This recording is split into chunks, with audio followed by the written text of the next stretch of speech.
terbagi tiga. Sesi pertama saya akan bercerita mengapa saya terjebak di Babat Banyumas. Yang sesi kedua nanti panjenengan bertanya, saya mencoba menjawab kalau bisa. Terus yang ketiga, sesi bagaimana nih agar Babat Banyumas dikenal orang. Ini mic-nya Mas Dimas bukan? Jadi saya lama di Solo, 15 tahun di Solo. Pada waktu di Solo, saya karena sering ke Radia Pustaka ya, akhirnya saya jatuh hati dengan Babat Tanah Jawi. Nah, Babat Tanah Jawi itu menjadi kamus referensi penulisan saya ketika ingatan saya ketika Desa Mandirancan tahun 80-an itu kan banyak menjadi tempat pentasnya ketoprak tobong. Jadi zaman dulu itu kan ketoprak tobong itu kan pindah dari desa ke desa. Di desa sini berapa bulan, nanti pindah lagi berapa bulan lah. Saya orang yang hampir setiap malam kelas 3 atau kelas 4 SD itu hampir setiap malam nonton ketoprak tanpa bayar, karena saya selalu lihat kira-kira kalau ada orang satu yang tidak bawa anak, saya ngaku jadi anaknya gitu. Jadi kan karsisnya gratis. Dan ternyata semua pentas ketoprak itu sumbernya dari Babat Tanah Jawi. Termasuk yang paling menarik minat saya adalah kisah bagaimana terbunuhnya Penangsang. Jadi kalau panjenengan pernah meriksani ketoprak itu kan bagaimana Sutowijoyo itu menusukkan tombak pleret. Akhirnya si Penangsang itu tembus lambungnya, ususnya keluar. Nah, usus keluar itu kemudian disampirkan di keris setan kober itu, dan ternyata meskipun musuh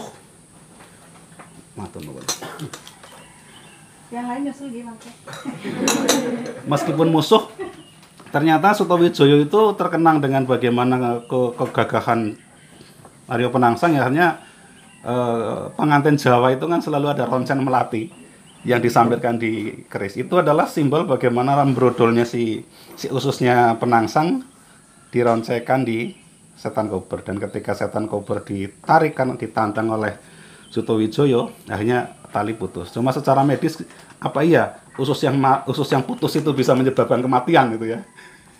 Karena kalau versi keluarga Penangsang, matinya bukan karena usus brodol, tapi karena dipenggal jadi 3, dimutilasi. Jadi makamnya Penangsang kenapa ada 3 tempat? Itu karena dimutilasi dengan cerita politik yang sebetulnya berbeda dengan di Babat Tanah Jawi. Jadi kalau Babat Tanah Jawi mengatakan bahwa Penangsang harus dipotong itu karena punya ilmu rawa rontek. Tapi versi keluarga Penangsang bukan karena itu, tapi karena Penangsang yang dibunuh itu bukan Penangsang. Nah, jadi novel saya yang kemudian bersumber dari Babat Tanah Jawi itu adalah kisah tentang bagaimana munculnya Demak sampai kemudian runtuhnya Demak, munculnya Pajang. Jadi saya tidak pernah menyangka bahwa hanya dari jatuh hati kepada ketoprak, hanya jatuh hati kepada sequel Penangsang itu, saya menceritakan bagaimana kerinduan seorang Penangsang kepada sosok ibunya gitu ya. Jadi saya imajinasikan bahwa ini sebetulnya ada peran perempuan di balik kegagahan Penangsang. Jadi yang pertama saya menulis ini, Tembang Rindu Dendam, bagaimana rindunya dan bagaimana dendamnya Penangsang dan Joko Tingkir. Terus yang kedua, ternyata saya tidak pernah menyangka juga bahwa dari buku yang satu ini ketika saya bedah di Jakarta Convention Center JCC itu, saya diundang ke sana, malamnya itu jam 8 malam saya ngisi itu kalau nggak salah jam 3 sampai dengan jam 5 sore. Malam jam 8 itu ada tamu datang mengetok kamar pintu Hotel Ibis pada waktu itu. Monggo Mas Kis. Itu ternyata dia mengenalkan sebagai keturunan Penangsang, bahwa Penangsang itu tidak mati di Jawa seperti di Babat Tanah Jawi, tapi ternyata meninggalkan Jipang, meninggalkan Kudus, yang akhirnya diceritakan bahwa Penangsang yang mati oleh tombak Kiai Pleret itu adalah Penangsang palsu. Kenapa Penangsang palsu? Karena Sunan Kudus tidak ingin terjadi pertumpahan darah hanya karena kekuasaan. Jadi merebut tahta Demak, Joko Tingkir ya sebagai menantu, cucu menantu, terus si Penangsang sebagai cucu asli Sunan Raden Patah itu tidak ingin terjadi pertumpahan darah. Jadi akhirnya ketika ditantang oleh Joko Tingkir, yang dimajukan itu adalah Abdul Wafa. Abdul Wafa itu santrinya Sunan Kudus yang wajahnya kebetulan, postur tubuhnya kebetulan juga mirip penangsang. Tapi bagaimana agar penangsang palsu itu tidak ketahuan? Itu diundur-undur peperangan itu sampai malam hari. Jadi sengaja perangnya itu malam hari biar ketahuan. Nah, penangsang sendiri pindah ke apa? Pindah ke mana? Pindah ke Palembang. Karena Sunan Kudus bilang, Demak itu peninggalan Raden Patah. Didirikan Raden Patah. Tapi sebelum Raden Patah jadi Sultan Demak, itu Kesultanan Palembang itu juga warisan dari bapaknya Raden Husin untuk Sunan Raden Patah juga. Jadi kalau kamu ngurus di sini, direbut oleh Joko Tingkir, nggak apa-apa lah udah. Jangan terjadi pertumpahan darah. Penangsang sendiri kemudian suruh pindah ke Palembang. Jadi dalam Babat Palembang itu tertulis di situ ada 14 pelarian dari Demak yang mendirikan Kesultanan Palembang. Jadi buku ini hasil dari saya bertemu dengan keturunan penangsang yang akhirnya semalam itu tidak tidur. Jam 8 dia bercerita sampai dengan jam 4. Padahal kereta saya jam 6. Jadi ini buku berikutnya, dan ternyata begitu saya menerbitkan buku ini, saya bedah lagi di Semarang di BI, ketemu lagi orang-orang, dan akhirnya itu berturut-turut. Jadi dari buku ini muncullah buku ini dengan ketebalan setebal bantal begini. Terus muncul lagi ini seri keempat lebih tebal lagi, bagaimana seorang sosok penangsang. Ternyata penangsang itu di Blora itu pahlawan. Sampai ada larangan tidak boleh ada pagelaran ketoprak sedane penangsang. Gugurnya penangsang itu tidak ada. Jadi ada larangan penghormatan kepada sosok penangsang. Bahkan seorang Pramudia Nantatur sendiri mengatakan bahwa sosok penangsang itu adalah sosok pemimpin yang begitu membela kepentingan rakyat. Jadi Pramudia itu mengambil pemikiran dari penangsang, yang kemudian penangsang itu juga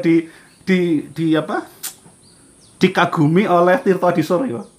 Jadi Tirto Adisuryo itu sang pemula itu, atau yang dalam bahasa novel menjadi Mingke itu, yang dalam bahasa film menjadi Gibran itu.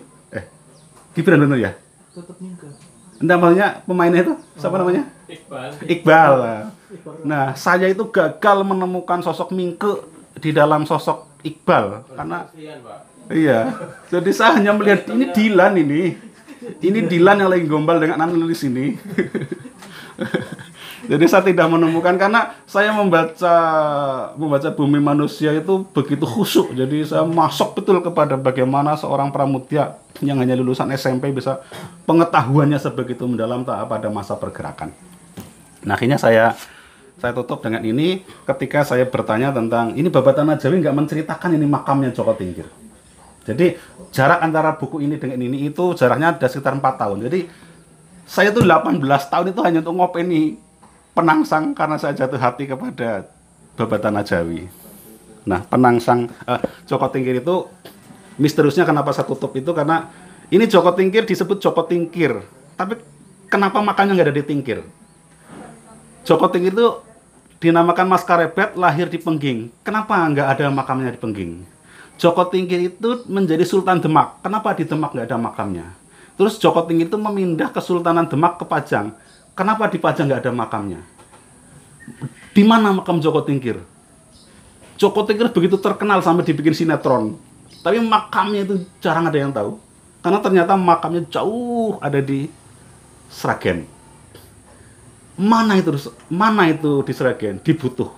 Ternyata Joko Tingkir itu dimakamkan bersama kedua orang tuanya, Ki Ageng Butuh dan Nyi Ageng Butuh. Padahal dalam Babat Tanah Jawi, ayah Joko Tingkir itu adalah Ki Ageng Pengging. Kenapa kok jadi Ki Ageng Butuh? Karena ternyata ketika Sunan Kudus diperintah Raden Patah untuk membunuh Sunan Pengging, membunuh ayahnya Joko Tingkir, itu terjadi transaksi politik. Sunan Kudus itu tidak ingin menumpahkan darah. Meskipun disuruh untuk membunuh Sunan Pengging, dia bilang bahwa saya disuruh membunuh kamu, tapi saya tidak mungkin membunuh jasadmu. Jadi bagaimana kalau yang saya bunuh itu namamu saja. Jadi Ki Ageng Pengging namanya dibunuh, tidak pakai nama Ki Ageng Pengging lagi. Terus Ki Ageng Pengging, ya sudah saya mau dibunuh namanya, tapi saya butuh anakku jadi raja. Jadi Joko Tingkir itu harus jadi raja. Akhirnya Sunan Kudus mengatakan, saya usahakan. Akhirnya si Ki Ageng Pengging menjadi Ki Ageng Butuh, karena butuh anaknya jadi raja. Jadi selama ini ada cerita bahwa Sunan Kudus menjagoni Penangsang, Sunan Kalijaga menjagoni Joko Tingkir. Padahal yang terjadi sebenarnya justru Sunan Kudus itu yang menjadikan si Joko Tingkir menjadi raja. Jadi bagi saya Sunan Kudus itu tokoh politik yang luar biasa. Dia namanya sampai hari ini jelek gara-gara seolah-olah menjagoi Penangsang. Padahal justru dia yang mengangkat Joko Tingkir menjadi raja, Penangsangnya malah disuruh pergi dari Pajang. Nah, begitu saya pulang ke Purwokerto, saya sudah baca babat Demak, babat Tanah Jawi, babat Pajang, babat Mataram, babat Blora, babat Sumeneb dan sebagainya. Saya pulang ke sini kok saya tidak menemukan babat Banyumas. Ada yang hari ini teman-teman sudah pernah naskah babat Banyumas dibaca? Nah, itulah. Sementara kita tahu bahwa pengkaji babat Banyumas, Profesor Sugeng Priadi itu sejak tahun 88, monggo Mas Irwan.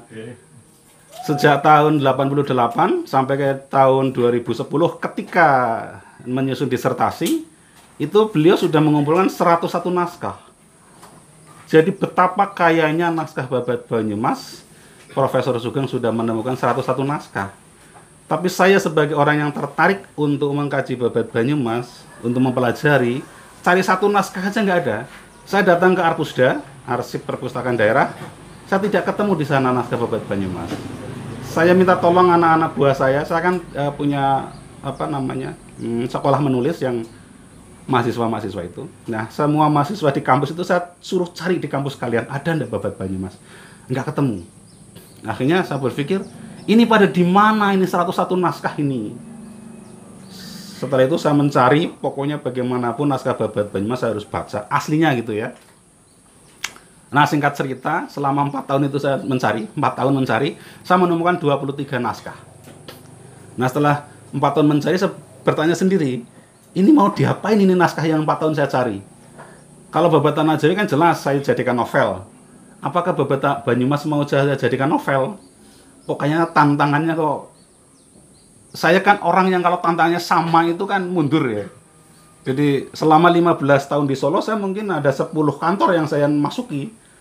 Karena begitu sudah tidak ada tantangan saya keluar. Apalagi kalau saya memilih menjadi pekerja lepas begitu ya. Begitu saya ditawari jadi pekerja tetap, saya milih mundur. Jadi kalau orang lain itu menjadi pekerja tetap seneng, kalau saya malah menjadi pegawai itu malah nggak mau. Jadi saya jadikan naskah babat Banyumas tidak jadi novel, karena menovelkan babat saya sudah pernah. Nah, akhirnya saya berpikiran, diapakan ya? Nah, kepikiran akhirnya, yaudahlah, coba diterjemahkan dulu. Jadi dari 23 babat itu saya memilih 2 babat yang kemudian saya baca.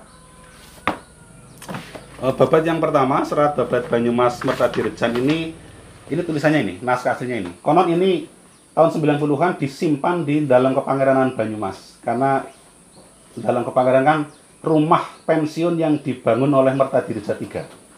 Nah, naskah ini kemungkinan ditulis oleh Mertadireja I tahun 1816 atau 1824. Tapi pada waktu 1904 ketika Mertadireja III menjadi Bupati Banyumas, Residen Magetan itu pinjam naskah ini, kemudian disalin.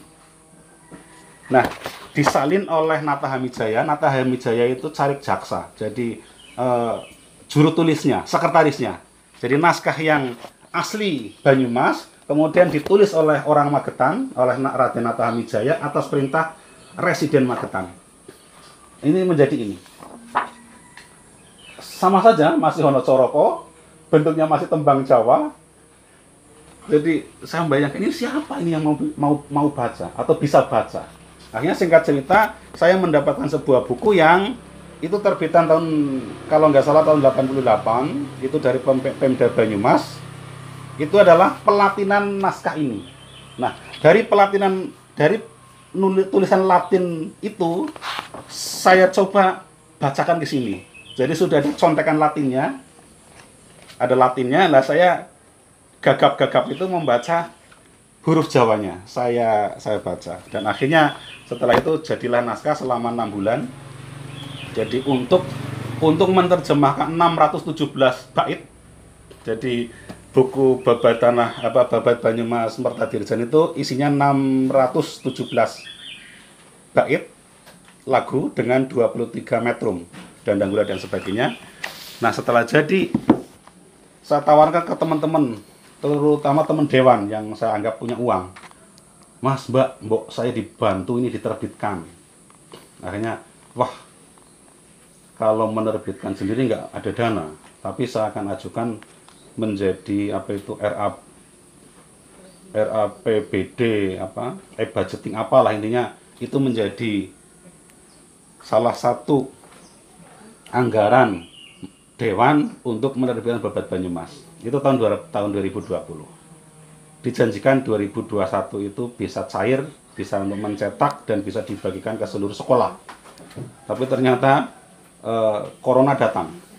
Jadi akhirnya rencana e-budgeting itu dipotong menjadi hanya 25%. Akhirnya rencana menerbitkan Babat Banyumas hilang.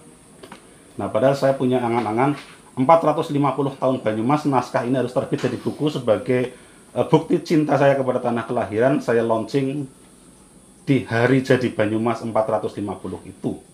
Akhirnya tanpa ada dana, saya coba terbitkan sendiri dan akhirnya naskah itu kemudian saya terbitkan sendiri bentuknya ini.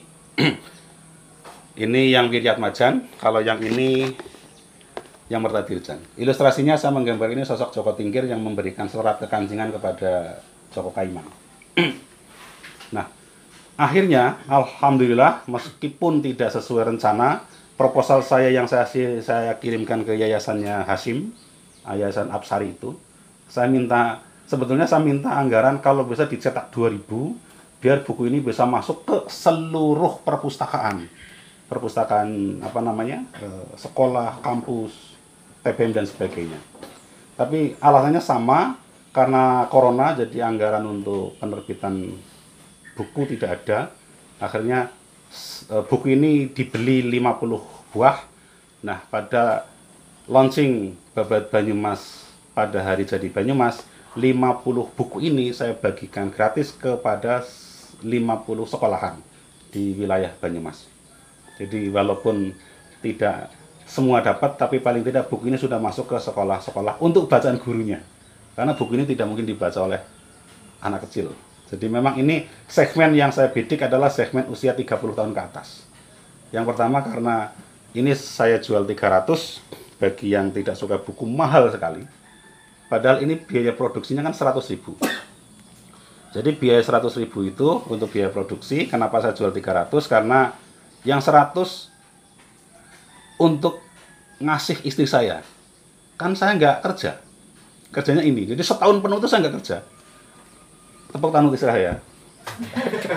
Jadi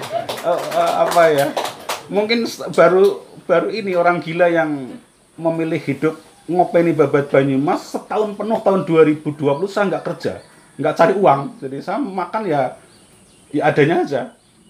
Jual buku laku ya buat makan. Jadi 100 untuk biaya cetak, 100 untuk istri saya. Nah, yang 50 untuk saya belusukan kemana-mana, jalan kemana-mana. Nah, yang 50 untuk ongkos kirim, karena kan ke seluruh Jawa saya ongkos kirim gratis. Nah, 6 bulan saya ngopeni yang Mertadirjan, terus 2 bulan saya menerjemahkan yang ini. Nah, di sela-sela itu saya belusukan kemana-mana. Jadi semua nama yang ada, semua nama yang ada di dalam Babat Banyumas, saya telusuri makamnya di mana, dulu rumahnya di mana, silsilah ke atasnya itu nanti ketemu siapa, terus ke bawahnya itu nanti keturunan hari ini yang masih hidup siapa.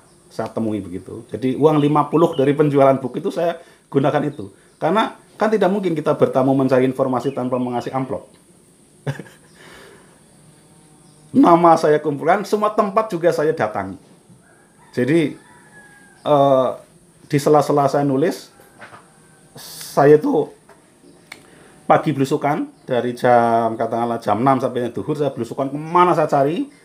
Lah nanti jam 1 sampai jam 3 saya tidur istirahat. Jam 4 sampai dengan jam maghrib itu saya nulis, saya ngetik. Malamnya saya desain.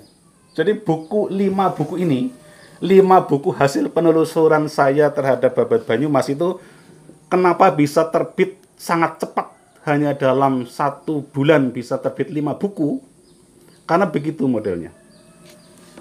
Datang ke tempat, saya tulis, saya desain. Sangat cepat begitu, dan alhamdulillah buku yang pertama yang saya tulis untuk membedah Babat Tanah Jawi itu adalah ini. Judulnya Ada Apa Dengan Babat Banyumas. Ini sebetulnya curhat saya, kenapa Babat Banyumas kok tidak bisa ditemukan di tengah masyarakat. Padahal Babat Banyumas ini menjadi bukti bahwa generasi zaman dulu, leluhur-leluhur kita itu adalah orang-orang yang paham literasi dan begitu cinta dengan sejarah. Nah, setelah ini saya berbicara tentang leluhur Banyumas. Leluhur Banyumas itu Baribin. Saya cari makamnya Baribin, ternyata ada 2. Satu di Grenggeng, satu di Cikanco. Kemarin orang dari Cikanco datang ke sini juga.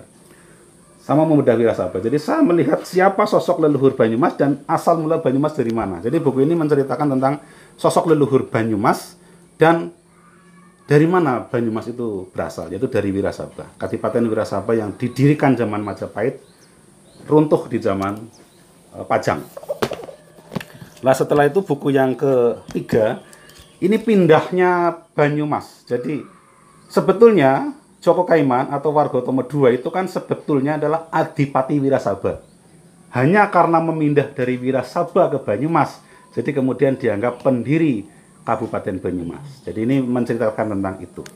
Nah, berikutnya adalah jejak Trah Banyumas. Jadi Babat Banyumas itu seolah-olah selalu hanya dianggap ceritanya tentang Kadipaten Wirasaba, terbunuhnya Adipati Wirasaba, terus dijadikannya Joko Kaiman menjadi Adipati Wirasaba, terus Joko Kaiman memindah ke Banyumas disebut Adipati Banyumas.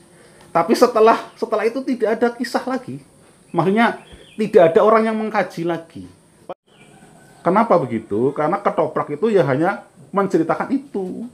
Geger Wirasaba, Wargotomo gugur, terus Joko Kaiman kawini Sudo, terus madegipun Banyumas, begitu. Setelah berdiri Banyumas itu tidak ada penceritaan, padahal di Babat ada.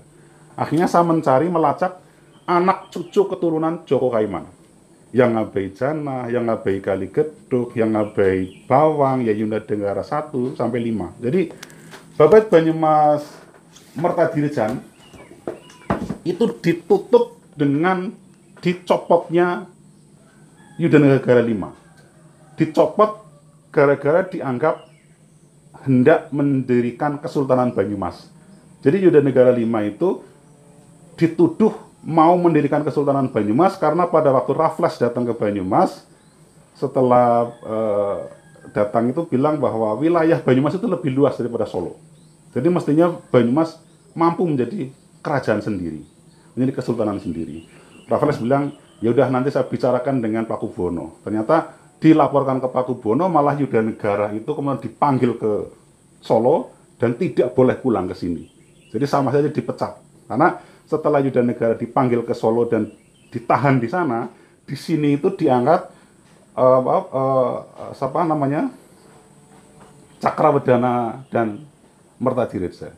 Jadi Mertadireja itu menyusun Babat Banyumas karena dia sebetulnya tidak punya hak untuk menjadi pengganti Adipati Banyumas. Karena dia bukan anak Yudanegara 5. Bukan anak Yudanegara 5. Karena yang harusnya jadi bupati itu anaknya Yudanegara 5. Tapi karena Yudanegara 5 ditangkap, anak keturunannya tidak boleh jadi pemimpin. Dan sampai ada kayak semacam kata-kata bahwa keturunan Yudanegara 5 tidak layak jadi pemimpin Banyumas lagi.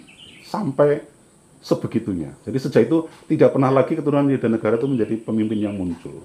Nah, naskah ini ditulis untuk menunjukkan bahwa meskipun saya bukan keturunan Yudanegara 5, tapi saya berhak menjadi Bupati Banyumas karena saya adalah cucu dari Yudanegara 3. Yudanegara 3 itu adalah Yudanegara yang paling bernasib mujur karena Yudanegara 1 dihukum mati penggal kepala, Yudanegara dihukum mati gara-gara perang Patsina, tapi sebelum mati dia sudah mati duluan.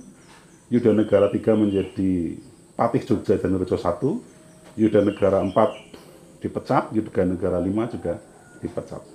Jadi sebagai cucu dari Yuda Negara yang paling beruntung, dia merasa berhak menjadi Bupati Banyumas. Itulah Mertadireja 1.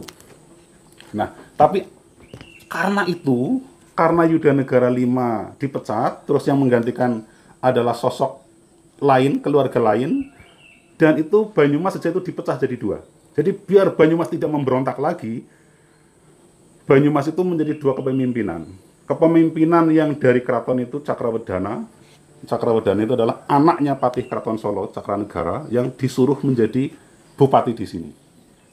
Jadi dari keraton ada bupatinya, dari Trah Banyumas, yang keturunan Yuda Negara 3 itu, Mertadireja 1 itu, juga menjadi bupati. Jadi zaman itu, 1816-an itu, Banyumas itu ada 2 kepemimpinan. Kanoman dan Kesepuan. Nah, ini yang banyak tidak orang tahu. Akhirnya saya tulis di buku yang kelima tentang siapa Kanoman, siapa Kesepuan. Adanya Cakrawedana menjadi Bupati Banyumas itu kemudian menggeser trah dari keturunan Adipati Merapat. Jadi makam Dawuhan itu kan sebetulnya makam yang dikhususkan untuk menjadi makam keturunannya Joko Kaiman. Tapi gara-gara ada keraton Solo yang datang ke sini dengan Cakrawedana, hak atas Dawuhan itu kemudian dimiliki oleh keturunan Cakrawedana. Hingga akhirnya Mertadireja yang harusnya punya hak dimakamkan di Dawuhan itu bikin makam sendiri di Kalibogor. Di Kebutuh. Mertadireja 1 makamnya di Kebutuh. Karena sebelum jadi bupati dia adalah Ngabei Sokaraja. Dan Mertadireja 2 sebagai orang yang juga anaknya Mertadireja 1 yang punya hak di Dawuhan juga bikin makam sendiri di Kalibogor. Karena dia adalah pendiri kota Purwokerto. Jadi kadang saya ditanya, apakah hari jadi Purwokerto dan Banyumas sama? Oh tidak.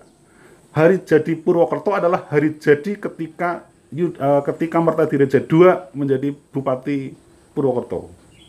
Itu kalau tidak salah 6 Oktober 1832. Makamkan di Kalibogor. Nah, Mertadireja 3 sebagai nanti Bupati Purwokerto yang pindah ke Banyumas juga dimakamkan di Kalibogor. Jadi kapan-kapan mungkin dalam acara pelestarian babat Banyumas kita menelusuri makam-makam itu dengan petunjuk yang sudah saya tulis ini bisa menjadi semacam kurikulum, kita bisa kemana. Nah, setengah jam pertama saya cukupi di situ untuk menceritakan kenapa saya kok akhirnya terlibat di babat Banyumas, padahal pada waktu saya pulang dari Solo sebelumnya saya tidak ada rencana apapun untuk ngurusi babat Banyumas. Karena begini, ketika usia 40 tahun saya pulang ke Banyumas, saya pulang ke Purwokerto, saya bermimpi kalau saya hidupnya itu masih 25 tahun lagi, saya tuh sudah menulis rancangan novel 25 novel. Jadi akan saya menulis 1 tahun saya nulis novel 1 yang diambil kisahnya dari Demak, Pajang, Mataram. Mataramnya itu sampai disintegrasi. Karena saya menjadikan selain babat Tanah Jawi sebagai naskah yang mengkritisi adalah kajiannya De Graaf. Jadi seri Javanologi itu yang saya jadikan urutannya. Jadi saya sudah punya 25 rancangan novel. Bagaimana proses perjalanan kekuasaan di Tanah Jawa pasca Demak. Jadi kalau ini kan Demak nih.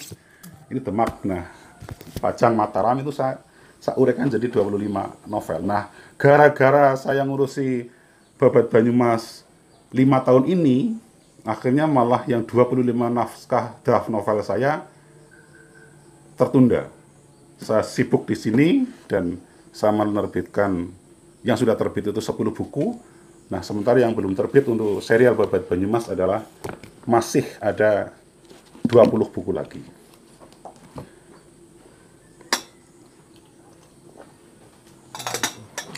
Begitu pengantar saya untuk Mas Inten? Inen. Oh, gitu. Mas Inen. Itu pengantar saya untuk diskusi hari ini. Nah, 1 jam ke depan saya berikan waktu untuk panjenengan bertanya. Saya mencoba menjawab atau nanti kita diskusi bareng. Monggo, siapa yang mau memulai dulu? Monggo Mas Dimas. Ini Pak ya. Pendekatan yang diambil oleh Kang Nas itu cenderung ke akademik atau tidak mau tidak mau terlalu terikat dengan pendekatan-pendekatan akademik. Ini tak tutup ya Mas Alfian, bisa lihat wajah saya. Enggak Mas, ya Mas. Ya, itu dulu. Itu dulu ya. Ya. Saya tidak akan masuk ke wilayah akademis. Yang pertama karena saya bukan orang akademis. Saya itu selalu dilecehkan oleh orang gara-gara Allah wong kartunis kok ngurusi sejarah gitu ya. Jadi saya tidak akan masuk wilayah itu karena biar wilayah itu dikaji oleh para akademisi yang memang di situ dunianya, kolamnya di situ. Hari ini orang yang sangat konsen mengurusi babat Banyumas adalah Profesor Sugeng, guru besar UMP. Nah, saya membayangkan ada generasi pelapis. Masih banyak yang bisa dikaji dari babat Banyumas selain yang sudah dikaji oleh Pak Sugeng. Jadi yang mengantarkan dari menjadi guru besar ya babat Banyumas itu. Nah, masih banyak lapisan-lapisan lain karena babat Banyumas itu kan versinya macam-macam. Katanya ada 65 versi, dari 101 naskah itu ada 65 versi. Jadi masih banyak yang harus dikaji kalau mau menggali itu secara akademis. Nah, posisi saya di mana? Posisi saya adalah sebagai orang yang sebetulnya tidak tahu babat Banyumas, sebagai orang yang tidak tahu babat Banyumas, mengenalkan babat Banyumas dan mengajak orang mengenal babat Banyumas. Jadi saya akan meletakkan diri sebagai orang yang provokator gitu ya, jurkam gitu ya, untuk ayo kita kaji babat Banyumas, ayo kita baca, ayo kita pelajari, ayo kita telusuri. Jadi saya memposisikan di juru kunci itu saja, dan hanya sebagai naskah sastra. Jadi babat itu kan bukan buku sejarah, itu adalah naskah sastra. Makanya yang saya tulis serialnya itu, jadi ini contohnya, saya ingin seluruh anak Banyumas itu mengenal 3 karakter ini. Karakter yang pertama adalah karakter Baripin, yang kedua adalah karakter Katuhu, yang ketiga adalah karakter Kaiman. Jadi bagaimana agar 3 leluhur ini, sifat-sifat baiknya, karakter-karakter mulianya, itu dikenali anak sebagai kebanggaan mereka, sebagai pembentukan karakter anak dari leluhurnya, dari orang Banyumas. Bagaimana Baripin yang terusir dari Majapahit kemudian dia bisa menempuh hidupnya dan masa depannya. Saya menceritakan ini sebagai seorang petualang gitu ya. Terus Katuhu, dia seorang pendekar karena dari kesaktiannya dia menjadi bupati. Terus bagaimana seorang Kaiman yang dia bisa atau berani mengambil keputusan di saat yang sulit, ketika ipar-iparnya tidak mau datang ke Pajang, dia berani mengorbankan diri. Kalau saya mati ya biarkah ini menjadi wakil dari keluarga. Tapi kalau saya mulia ya semua keluarga akan saya muliakan. Jadi saya akan menceritakan ini menjadi bacaan anak TK, terus ini dengan dongengnya. Jadi saya merancang bahwa ini buku kalau untuk anak PAUD atau TK tidak hanya dibaca tapi bisa didongengkan oleh guru-gurunya menjadi lebih kena di jiwa anak. Ini untuk kelas 1, 2, 3 SD saya sudah. Jadi kalau tadi itu cuma cergam 1 kalimat, kalau ini cergam 1 paragraf. Bedanya di situ. Jadi kalau anak TK itu hurufnya besar-besar, 1 kalimat, ada bahasa Indonesianya, ada bahasa Banyumasannya. Nah kalau ini cergam 1 aliennya, ada Indonesianya dan ada Jawanya, Banyumasannya. Nah kalau ini untuk kelas 4, 5, 6 yang saya pikir sudah mulai agak berpikir, ini Balai Malang bagaimana terbunuhnya Adipati Warga Utama. Terus ini Gajah Hendra. Ini orang tidak tahu keris pusaka itu ternyata bermula dari ini. Kisah bagaimana Kiai Tolih itu memenangkan sayembara Majapahit. Dan yang berikutnya adalah Tembagan, kota pertama Banyumas. Jadi Banyumas hari ini adalah Banyumas kedua. Banyumas yang dibikin oleh Yudanegara II. Jadi yang Banyumas yang dulunya Kabupaten Banyumas sekarang menjadi Kecamatan Banyumas itu adalah peninggalan Yudanegara II. Peninggalan Adipati Merapat sebagai pendiri Banyumas, sebagai Banyumas pertama, itu yang ada di perbatasan Kalisube dan Pekunden. Jadi tanggal 12 besok, kalau panjenengan mau ikut, saya dan angkatan pertama itu mau jalan-jalan ke sana. Jalan-jalannya rutenya adalah dari Sumur Mas sebagai awal mula nama Banyumas, sampai kemudian menelusuri jejak Sungai Banyumas. Jadi Banyumas itu kabupaten atau nama daerah yang bukan diambil dari nama desa. Kalau dulu saya di Solo itu kan nama desa Solo itu. Dari desa Solo menjadi Keraton Solo. Nah, Banyumas itu dari Sungai Banyumas menjadi nama Banyumas. Karena kalau kita ke Banyumas tidak ketemu itu desa Banyumas. Ketemunya ya Sudagaran, Kedunguter, Pekunden, Kejawar. 4 desa itu yang selalu mengaku menjadi kalau ditanya orang mana, orang Banyumas. Malah kalau ditanya lagi Banyumasnya mana? Pekunden. Banyumasnya mana? Kedunguter. Banyumasnya mana? Kejawar. Banyumasnya mana? Sudagaran. Karena tidak ketemu tempat yang bernama desa Banyumas, tidak ketemu.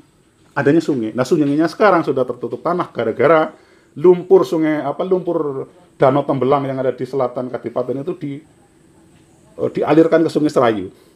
Jadi aliran Kali Gawe, jadi Kali Gawe itu kali yang digawe, jadi danau yang dulunya di Kidul Alun-Alun sampai seluas sampai yang sekarang di rumah sakit, itu dulu danau besar, Rawa Tembelang namanya. Itu dibikin sungai untuk mengalirkan air itu, namanya Kali Gawe. Kali Gawe itu yang sekarang berada di barat masjid itu. Nah, gara-gara dibikin sungai baru, Sungai Banyumas, akhirnya mati sejak 1727. Ketambahan lagi ketika 1800-an terjadi banjir Banyumas, sungai itu makin ketutup lumpur, ketutup tanah, dan sekarang menjadi jalur jalan. Jadi tanggal 12 besok kita akan menelusuri Sungai Banyumas, yang di dalam babat Banyumas selalu disebut bahwa wangsit yang diterima oleh Joko Kaiman itu adalah di pertemuan Sungai Banyumas dan Sungai Pasinggangan. Nah, kita akan mencari titik pertemuan itu yang ternyata ada penanda lain tidak jauh dari tumbuhnya pohon tembaga. Nah, kalau kalian browsing pohon tembaga sudah banyak diceritakan, itu pohon aneh yang konon hanya satu-satunya di dunia. Karena pohonnya itu tidak berbuah, akhirnya tidak ada bijinya, tidak bisa dikembangbiakan lewat biji. Jadi karena satu-satunya tidak bisa dikembangkan, itu menjadi aneh. Ketika kemarau dia menjadi pohon mati, daun habis semua. Tapi ketika dia hujan, dia bersemi lagi dan segar lagi. Dan yang bikin aneh adalah kesaksian Mbah Gito. Mbah Gito itu juru kunci sana. Itu pada waktu dia masa kecilnya bermain di situ, ya pohonnya segitu. Padahal Mbah Gito sekarang 86 tahun usianya. Jadi kalau 6 tahun dulu, usia 6 tahun, sekarang 80 tahun sekarang, itu masih segitu saja. Jadi tanggal 12 kita akan menelusuri itu ke Sisus Tembagan. Lah nanti ke tempat yang diduga menjadi alun-alun dan Kadipaten Banyumas zaman Adipati Merapat. Setelah itu nanti kita kembali lagi ke Pendopo Sipanji. Karena Pendopo Sipanji itu adalah pendopo yang dibangun oleh Yudanegara II. Nama Sipanji diambil dari nama anaknya, Panji Gondo siapa saya lupa. Itu si Panji itu yang kemudian menjadi Yudanegara III yang menjadi Patih Jogja pertama. Nah, ketika Banyumas dan Purwokerto gabung, jadi banyak orang yang masih bingung, ini namanya Kabupaten Banyumas. Tapi kenapa pusat pemerintahnya di Purwokerto? Kan orang suka bingung gitu. Karena tahun 1831 ketika Banyumas dikuasai Belanda, jadi Belanda menjajah Banyumas itu ya 1831. Berarti sampai dengan merdeka Banyumas itu dijajah 104 tahun ya. Itu baru ada pemecahan kabupaten. Jadi dulunya yang namanya wilayah Banyumas itu ya Barlingmas Cakep itu. Banyumas zaman dulu ya itu. Banyumas Raya sekarang itu, atau yang orang selalu menyebut eks-Karesidenan Banyumas. Karena ya meliputi Banjar, Purbalingga, Banyumas, Cilacap, dan Kebumen. Tapi sejak 1831 ada satu Kabupaten Banyumas dengan Cokronegoro 1, satu Kabupaten Kabupaten Aji Barang pada waktu itu dengan Mertadiraja II. Tapi Mertadiraja II ditolak di Aji Barang, akhirnya dia pindah ke Purwokerto dan akhirnya menjadi Kabupaten Purwokerto. Belanda mengalami Malaysia di tahun 1936, tidak bisa membiayai pemerintahan, akhirnya di-merger. Nah, Sujiman sebagai bupati, dia memindah pemerintahan ke Purwokerto karena mengatakan bahwa Banyumas tidak mungkin maju karena tidak dilalui kereta api. Pada zaman itu yang disebut kota adalah yang bisa dilalui kereta api. Jadi akhirnya Banyumas namanya sebagai kabupaten tapi pusat pemerintahnya ke Purwokerto, dan sebagai simbol pemindahan pendopo Sipanji yang ada di Banyumas dipindah ke Purwokerto karena pendopo Seketeng yang pindahan dari Aji Barang itu secara konstruksi tidak bagus, sudah rapuh, sementara yang dari Banyumas sudah masih bagus, jadi dipindah ke sana. 1937 itu pemindahan, dan baru 1978 itu pendopo duplikat dibangun. Jadi selama 40 tahun itu pendopo Sipanji di Banyumas hanya menyisakan pondasinya saja. Tapi orang Banyumas masih meyakini bahwa penjaganya Sipanji itu sudah kembali lagi ke Sipanji setelah pendopo duplikat dibangun. Gitu Mas Dimas. Jadi saya tidak akan masuk wilayah akademis, itu tugas panjenengan sebagai dosen, sebagai akademisi, sebagai pengkaji. Nah, saya tidak akan masuk ke wilayah akademis dan saya juga tidak akan masuk ke wilayah sejarah. Karena saya tidak mau atau tidak ingin menjadi sejarawan juga. Saya hanya menjadi seorang penulis, seorang sastrawan, seorang seniman yang bagaimana agar cerita ini bisa dibaca masyarakat, bisa menjadi sebuah pengetahuan umum sejak PAUD sudah dikenalkan. Terus saya ingin hari jadi Banyumas itu nanti, pada waktu kemarin hari jadi 450 kan, selain saya meluncurkan Babat Banyumas, saya diundang sebagai pembicara hari jadi, malam hari jadi itu, karena saya pada waktu itu ngopeni Gubrak Lesung, kalau panjenengan tadi mendengarkan, itu Gubrak Lesung sini kita mainkan, itu ternyata tanpa ada komunikasi saya dengan Dinas Pariwisata, saya menghidupkan di sini Gubrak Lesung, ternyata dinas itu sedang mendaftarkan Gubrak Lesung menjadi warisan budaya tak benda.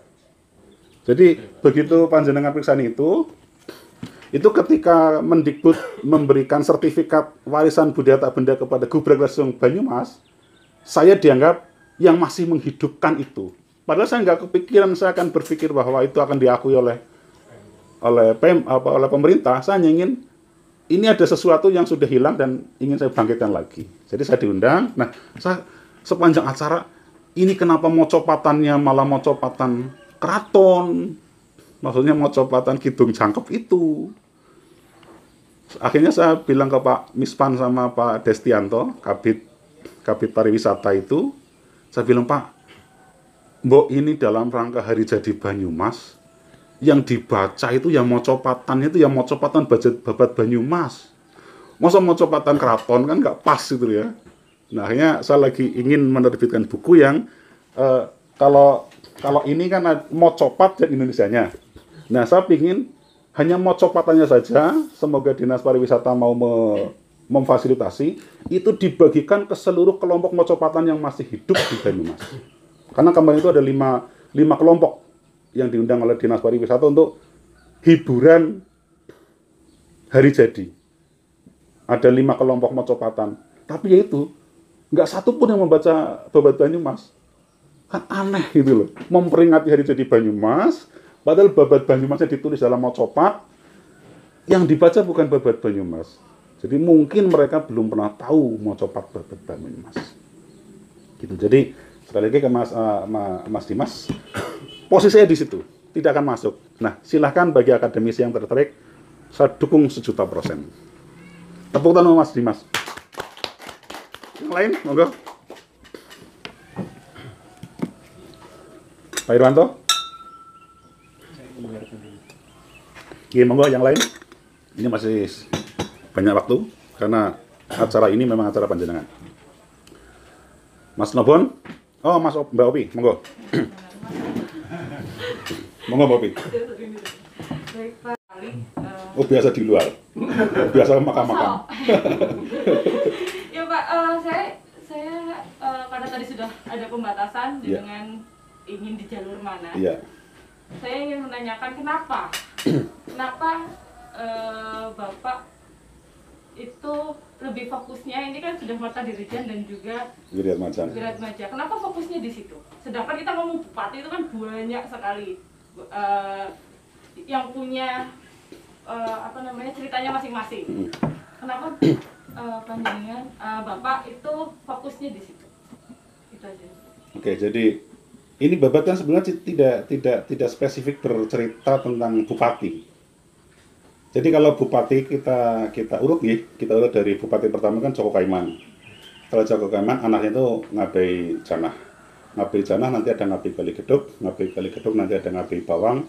Habis Ngabei Bawang nanti ada Yuda Negara 1, Yuda Negara 2, Yuda Negara 3, Yuda Negara 4, Yuda Negara 5. Habis Yuda Negara 5 nanti ada Cakrawedana. Habis Cakrawedana ada Cakra Negara 1, Cakra Negara 2. Habis Cakrawedana 2, habis Cakra Negara 2 nanti diganti oleh Mertadireja 3. Mertadireja 3 digantikan oleh anaknya Ganda Subrata. Ganda Subrata digantikan anaknya Sujiman. Nah, Sujiman sampai tahun 1950. Nah, sejak Sujiman itu, sejak Indonesia merdeka, Banyumas tidak lagi dipimpin oleh kepala daerah atau bupati yang terah Joko Kaiman, tapi dipimpin oleh rezim saat itu, yaitu ya angkatan atau militer. Jadi Sujiman adalah bupati terakhir dari terah Joko Kaiman. Nah, kenapa saya memilih Mertadirejan dan Wiratmadjan? Yang pertama karena versinya kan banyak banget. Ada 65 versi. Panjenengan bisa baca di kajiannya Profesor Sugeng. 65 versi itu apa saja gitu ya. Nah, karena saya akrab dengan Profesor Sugeng, tapi saya tidak pernah berani untuk minta datanya. Jadi saya mencari sendiri. Jadi meskipun sejak 2002 saya sudah akrab, ketika saya pulang ke sini 2014, saya tidak berani meminta datanya karena itu hak beliau. Dan saya pikir beliau mencarinya juga penuh perjuangan. Jadi saya 4 tahun itu mengumpulkan 23 naskah itu juga ya belusukan kemana-mana, mencari di mana kira-kira naskah itu berada. Salah satu yang terakhir saya dapatkan adalah naskah Banyumas Wirasaba yang disimpan di Wirasaba di itu maksudnya Bukateja ya, Bukateja Purbalingga. Itu koleksinya Mbak Marta. Nah, kenapa saya milih Mertadirejan dan Wiratmadjan? Yang pertama, Mertadireja itu menjadi menarik karena itu sangat detail menceritakan Banyumas tentang keturunan Joko Kaiman ke bawah. Jadi anaknya siapa, cucunya siapa, di mana dan sebagainya. Terus juga itu naskah yang paling tua, 1816 atau 1824. Itu ditulis periode Mertadireja 1 yang berbentuk tembang. Jadi saya itu menerbitkan 2 buku atau menerjemahkan 2 buku. Yang satu berbentuk tembang mocopat, yang itu bercerita tentang leluhur Banyumas. Leluhur Banyumas itu nanti silsilahnya kalau ditarik ke atas itu nanti sampai Nabi Adam. Jadi Babat Banyumas Mertadirejan itu menceritakan Nabi Adam dulu, bahwa Nabi Adam itu punya anak ini. Nah, sampai dengan nanti Nabi Adam punya 2 anak yang namanya sama, yaitu Nabi Sis dan Sang Hyang Sis. Sang Hyang Sis tidak jadi nabi, tapi Sis yang satu jadi nabi. Nah, orang Banyumas itu jalurnya lewat yang Sang Hyang Sis itu.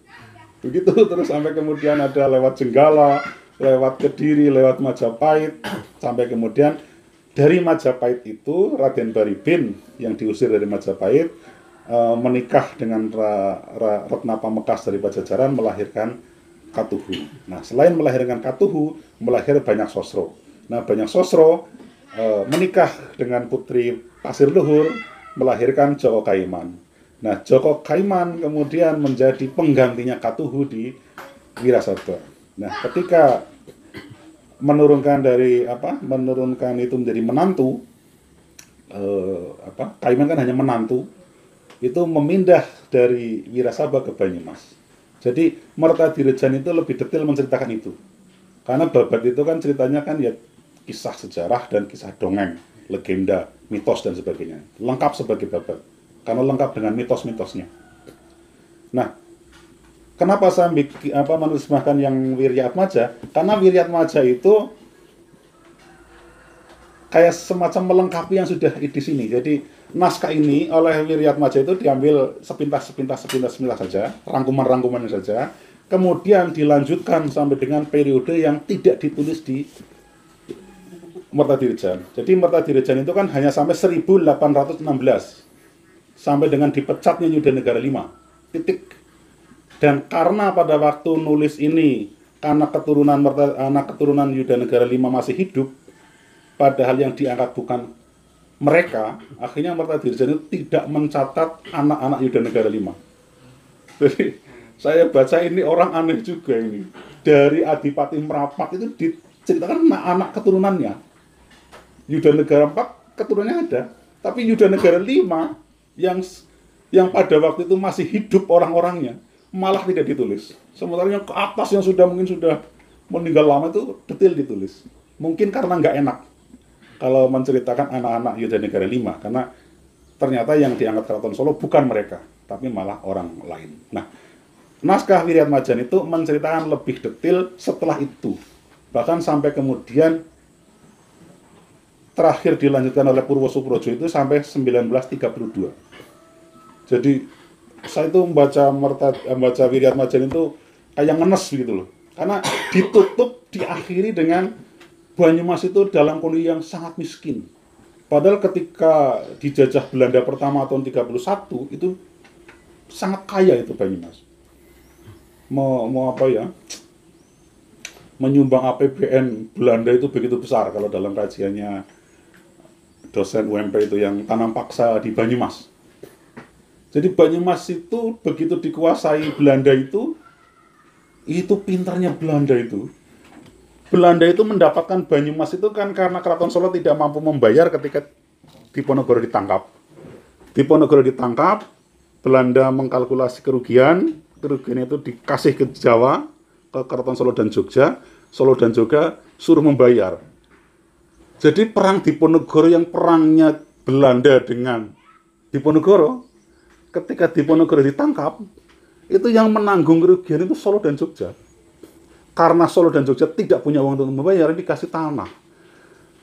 Tanah yang dikasih oleh Solo kepada Belanda adalah Bagelen dan Banyumas. Purworejo, Kebumen sampai dengan Banyumas Raya itu. Itu belum ada kesepakatan disetujui oleh Keraton Solo, tapi Belanda itu sudah mensurvei. Jadi hebat banget itu Belanda itu. Mensurvei itu tanah daerah sini cocoknya itu tanaman ini. Tanah daerah sini cocok tanah ini. Jadi begitu penandatanganan diserahkan kepada Belanda, mereka sudah punya daftarnya mau diapakan setelah menjadi milik Belanda. Dan itu berhasil betul dengan tanam paksa di Banyumas. Jadi saya kadang membayangkan kalau saja setelah merdeka pemerintah 5 kabupaten itu melanjutkan yang sudah dilakukan Belanda, itu kayaknya semakin makmur Banyumas. Tapi lagi-lagi seolah-olah dianggap penjajah itu jahat. Jadi akhirnya tidak dilanjutkan.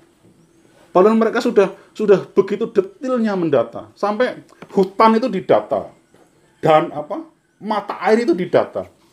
Kayak semacam sini ada sumber mata air Kalimambu, itu konon terakhir ada Curug Kuning itu tahun 60. Jadi semua mata air itu dijaga oleh Belanda dan dipercayakan kepada juru kunci. Jangan sampai ada rakyat yang kekurangan air. Termasuk pinggiran sungai Serayu itu biar tidak runtuh terus itu ditanami bambu. Kenapa ditanami bambu? Karena pohonnya bisa untuk rumah, akar bambu itu menguatkan tanah, dan akar yang bawahnya itu untuk rumah ikan.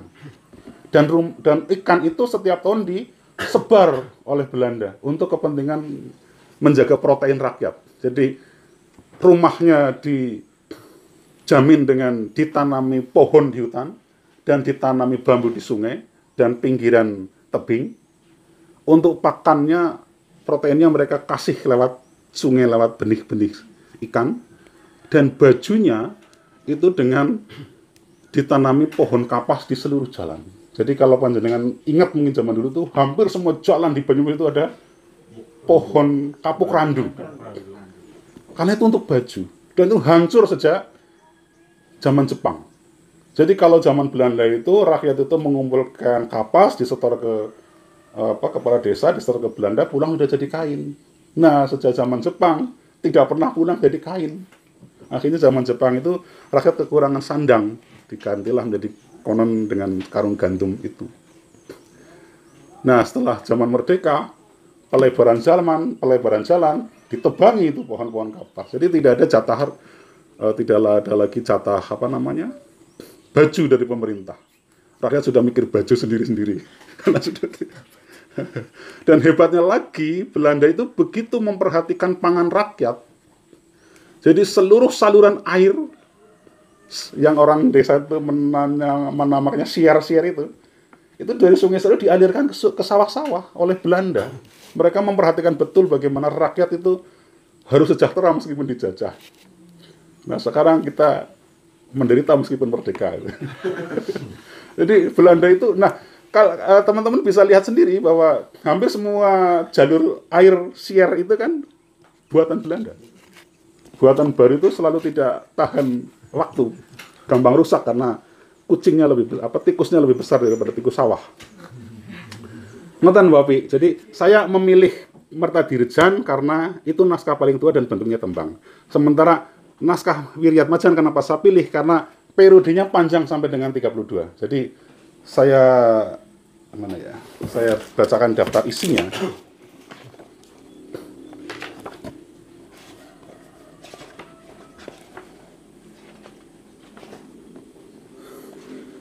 Oh alah. Ini yang bikin salah cover. Wiryatmaja di coveri Mertadireja. Buru-buru. Kayaknya buru-buru. Ada yang salah cover. Tapi saya singkat sedikit ya Mbak Oki. Jadi di dalam Wiryatmaja itu nanti kita akan tahu kapan ada jalan raya di Banyumas, kapan ada sepeda, kapan ada sepeda motor, kapan ada pabrik, kapan ada jembatan, kapan ada sekolah, kapan ada organisasi massa. Jadi detail sampai dengan begitu. Sesuatu yang tidak ditulis oleh Mertadirejan karena periodenya baru 1816. Sementara ini 1831 itu sudah Belanda masuk membawa kemajuan meskipun dalam penjajahan sampai menjelang Indonesia merdeka ketika banyak organisasi massa berdiri. Kayak misalkan Budi Utomo kapan di Banyumas, NU, Muhammadiyah dan sebagainya. Jadi saya sebetulnya ingin mengajak teman-teman baca Babad Banyumas karena selama ini Babad Banyumas hanya diidentikan paling-paling cerita tentang Wirasaba, cerita tentang terbunuhnya Adipati Wirasaba, cerita tentang berdirinya Banyumas. Padahal tidak hanya itu, masih banyak rangkaian sampai kemudian Indonesia masih mau merdeka. Monggo, itu satu orang jatahnya satu.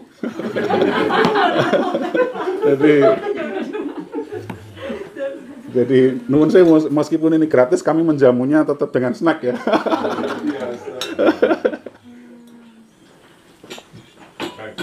Monggo Mas Irwan. Bismillahirrahmanirrahim. Assalamualaikum warahmatullahi wabarakatuh. Waalaikumsalam. Alhamdulillahirrahmanirrahim. Hadir yang kedua, Kang Nasirun. Alhamdulillah ketemu. Alhamdulillah. Saya menggelarinya sejarawan dan Babad. Oh jangan sejarawan, enggak enak. Karena kalau melihat tulisannya, penelusurannya itu sudah sangat ilmiah, apalagi dengan diiringi serat sampai berkunjung ke tempat TKP. Ya, besok-besok insya Allah Ya, ini insya Allah tanggal 12. Jenengan bisa ikut hari apa itu? di minggu. Minggu insya Allah. Ya. Ya. Tapi 12 depan. Iya, September. Iya, September. Di Banyumas Tanah Kota. Kita kumpul di kecamatan. Di kecamatan. Nggih. Di pendoponya. Ya, biar gampang lah. Biar gampang. Parkirnya juga luas. Iya, alhamdulillah. Sudah izin. Ini tadi panitia kesini tadi sebelum jenengan rawuh. Oh. Sudah izin. Mudah-mudahan nanti jalan dan kota Banyumas yang bersejarah itu nanti bisa hidup lagi. Amin. Khususnya kota tua. Salah satunya memang seperti ini. Jadi kita harus membentuk komunitas-komunitas seperti ini supaya kita tidak berhenti ya, maksudnya tidak berhenti naskahnya, apalagi literasinya mudah-mudahan nyambung ke generasi bawahnya. Amin. Ya, kali ini kan kita sudah angkatan tua. Saya masih muda. Kali ini masih bujang. Kali ini masih bujang ya? Nggak tahu. Hitungan bujang itu kapan juga kita nggak tahu, bener.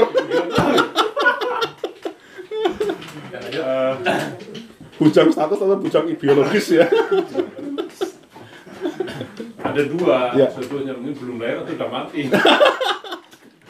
Monggo lajeng Mas Irwan. Makasih. Saya sebenarnya juga dari Terak Banyumas ya, karena dari Banjarnegara. Oh, ya. nggih. Kan? Iya. Apalagi tadi kalau melihat perkembangan zaman Belanda di Banjarnegara itu masih banyak peninggalan. Kalau di Belanda bukan sier, BTW lah. BTW namanya. Itu masih banyak dari Itu Banjar Cahyana itu kan Banjar dari luar kota biasa Cahyana itu. kan nama kota Bukateja dulu. Ya. Enggak maunya itu kan saluran dari Banjar ke Cahyana. Iya, Itu benar sekali. dibangun. Dari Banjar sampai Cahyana, Iya. Bukateja. Iya. Dan dulu ada bangunan sier, ada Iya. bangunan air. Dan itu menjadi proyek kebanggaan Belanda karena semua bupati itu diundang pada waktu peresmian itu. Resmian itu. Sekarang lewat Merican ya, cikal bakal yang Iya. kan sentra Sudirman. Dan sejarahnya kan dulu kan Banyumas memang tanah pegadaian. Iya. Jadi secara geografis itu ikut Solo, Kuno, tapi secara administratif ikut Jogja. Ya. Enggak juga. Bukan juga. ikut Jogja, ikut Solo kan. Tetap ikut Solo. Jadi yang ke Jogja itu cuma diambil bupatinya itu Yudanegara Ya, 3. secara administratif. Iya. Aneh sekali itu. Aneh sekali. Tapi Banyumas sangat luar biasa dan sekarang aliran BTW itu sampai Bukateja itu menghidupin pertanian yang sangat luar biasa. Kalau Anda mengenal jambu, jeruk, karang sengis, itu adalah hasil-hasil dari dan masih utuh bangunannya. Itu luar kalau dulu biasa. saya kecil dus-dusan itu sangat asik sekali kalian di pakai ban namanya. Monggo sekalian dinikmati. Kemudian saya lanjut yang dari sejarah, artinya Mas Nasirun bahkan saya sudah juga baca punya Pak Sugeng Riyadi. Sing pundi, Pak? Yang tulisan-tulisannya Mas, Oke. yang di website atau yang di ini. Nggak kalah juga Mas Nasirun, artinya sumber-sumbernya, rujukannya, dan bahkan punya naskah asli, walaupun fotokopi ya Mas ya? Iya. Yang asli udah ini mungkin ya? Yang asli kita nggak ngelacak. Yang lacak. Karena setelah dalam Pangeran itu berganti kepemilikan, bukunya itu nggak tahu kemana. Makanya saya tarik ke sejarah, karena sejarah itu kan dari kata sejarotun ya, pohon akar, silsilah lah. Artinya Mas Nasirun sudah sangat menguasai tentang Babad Banyumas versi Wiryatmajan dan Mertajurijan ya. Dan ini sumber literasi yang sangat luar biasa. Artinya memang sumbernya ada ya, walaupun mungkin babadnya, kalau babad kan tadi bukan legenda, mite, legendaris lah ya. Artinya itu juga bagian dari suatu sejarah. Saya lihat pemasaran, saya orang marketing Mas Nasirun ya. Cocok ini. Saya lihat dari pemasaran bukunya kan kita sangat-sangat awam ya. Artinya kita aja kalau nggak menggali sendiri, baca sendiri, ngikutin sendiri, apalagi ada brandingnya Nasirun Purwokarta, itu sangat yang akan menarik kan Purwokartanya itu sempat disadar ya. Itu sangat membumi lah di Banyumas. Tapi kalau kita mengandalkan untuk yang anak-anak SD, SMP, SMA untuk baca babad, ya, saya kira itu kan pasti mimpi yang mungkin 20 tahun lagi atau mungkin benar-benar sih teknologi mempercepat jadi 1 tahun 2 tahun ini, ya artinya meloncat kuantum lah, kita bisa mengenalkan dengan baik. Tadi yang ditanya Mas Dimas, kenapa Mas Nasirun posisinya masih bicara atau babad? Saya sarankan secara positioning marketing, mungkin Mas Nasirun bukunya mungkin kalau memang kita sasarannya target segmennya nanti di anak-anak sekolahan, dan itu lebih intelek, metodologis dan analisis. Kalau judulnya, ini saran saya, judulnya ditambah sejarah dan babad ya. Karena sejarah mungkin kalau nanti kita masuk ke Diknas, masuk ke Pemda, masuk ke lembaga-lembaga pemerintahan, kalau babad ini cuma dongeng, unik atau ini yang kita diceritain mbah-mbah, kancil nyolong timun, tua jadi pejabat jadi korupsi ya. Kancil nyolong Nggak triliun. ada literasinya. Kalau secara mungkin ini nanti secara marketing, positioning buku yang ceritakan Banyumas saya kira lebih melegenda lagi. Walaupun mungkin Mas tadi katakan saya nggak mau dikatain sejarah, itu nanti masyarakat saja yang gelarin ya, kayak kiai atau yang begini.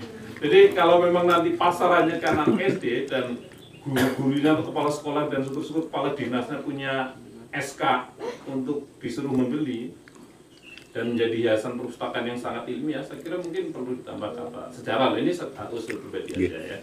Jadi mungkin nanti segmennya jelas ya, karena segmen Babat Banyumas kan sangat sempit lah saya kira.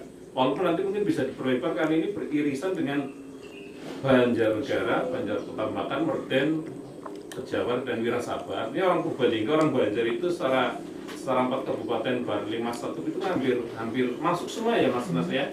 Ya, walaupun nanti mungkin segmen Banjarnegara kan tersendiri, Purbalingga, Jambu Karang, Banjarnegara dengan Sumitro Kolopatinya nanti sendiri. Tapi secara umum ini kan big picture-nya ada di Wirasabar. Jadi mungkin Mas nanti mungkin menambahin supaya nanti segmennya lebih luas di Banjarnegara, Purbalingga, kalau Cilacap mungkin ke Majenang ya. Lebih baik apakah ditambah dengan yang nanti supaya orang anak Banjarnegara tahu kita semuanya kan beririsan satu Banyumas Raya ini cuma zaman Belanda sebagai strategi politik dan strategi militer itu pecah karena untuk kekayaan Belanda itu juga mungkin perlu diceritakan. Matur nuwun. Meskipun ini sebenarnya segmen yang disasar oleh Mas Iron itu adalah segmen ketiga nanti ketika bagaimana kita akan mengenalkan atau memasyarakatkan Babat Banyumas. Tapi saya ya terima dulu. Jadi begini, ini kan sebetulnya naskah Babon gitu ya, yang saya bayangkan memang dibaca oleh usia-usia 30 tahun ke atas. Matanya sudah rabun. Jadi karena ini sumber gitu ya. Karena sumber gitu. Nah, tapi yang kemarin saya usulkan ke dinas, itu adalah yang memang untuk usia anak. Jadi misalkan yang ini, yang wayang dongeng, ini adalah bagaimana saya ingin anak-anak PAUD dan TK itu didongengi bukan cuma kancing long triliun ya, tapi juga tentang karakter leluhur Banyumas. Jadi tidak ada kata babat malah dalam buku yang saya ingin sebarkan ke anak TK PAUD. Jadi yang pertama, ya cuma begini saja. Serial Babat Banyumas itu ada Kaiman, ada Katuhu, ada Baribin. Kelas TK itu yang mungkin sekitar 16 halaman lah. Tipis satu kalimat. Jadi bukan ini yang dimaksudkan saya masuk ke sekolah-sekolah. Karena tidak mungkin dibaca oleh anak-anak. Gurunya saja nggak tahu mau apa tidak. Saya seminggu juga dapat 4 lembar. Itu kelasnya dosen ya, bukan guru TK ya. Nah, untuk yang SD kelas 1, 2, 3 ini 1, 2, 3, kelas 4, 5, 6 ini Balai Malang, Tembagan, Kaiman, terus ada Gajah Indra. Nah, untuk yang SMP itu adalah tentang berdirinya Banyumas dan perang Diponegoro di Banyumas, itu untuk SMP. Terus untuk SMA yang sudah agak-agak mikir itu semi-semi ini tapi pembahasannya lebih ringan. Pembahasannya. Ini tentang kisah sejarahnya. Kalau ini tentang legenda-legendanya. Ini untuk SMA. Terus untuk yang mahasiswa, saya membayangkan suatu saat diskusi-diskusi semacam ini memantik mereka untuk menulis hingga kita akan membuat kumpulan tulisan anak-anak mahasiswa. Mereka membahas Babat. Jadi Babat ini versi mereka, versi pemikiran mereka itu bagaimana untuk dihidupkan gitu loh. Jadi saya mengajak Mas itu membahas Babat. Plus juga membahas Banyumas. Bagaimana Banyumas di mata mereka agar lebih mencintai tanah kelahiran lagi. Jadi dari tingkat usia PAUD sampai dengan usia mahasiswa, saya sudah siapkan segmentasi rancangannya. Nah, sementaranya karena hari ini kita hidup di dunia digital, saya membayangkan nanti suatu saat anak-anak itu, apakah SD, apakah SMP, SMA atau mahasiswa, itu untuk mengabadikan situs-situs sejarah itu dengan digital, entah dengan foto, entah dengan video, entah dengan vlog, entah dengan YouTube dan sebagainya. Dan itu bisa kita sarikan itu menjadi buku ini. Jadi segmentasinya itu. Kata babat yang tadi hanya sebagai ini babonnya, sumbernya dari sini. Tapi untuk masuk ke semua lini, ke semua usia, itu tidak lagi bicara babat, tapi langsung ke kisah-kisahnya, terpotong-potong begitu, tidak secara utuh begini. Tapi dipotong, kalau bayangan saya, kalau PAUD itu ya paling 16 halaman.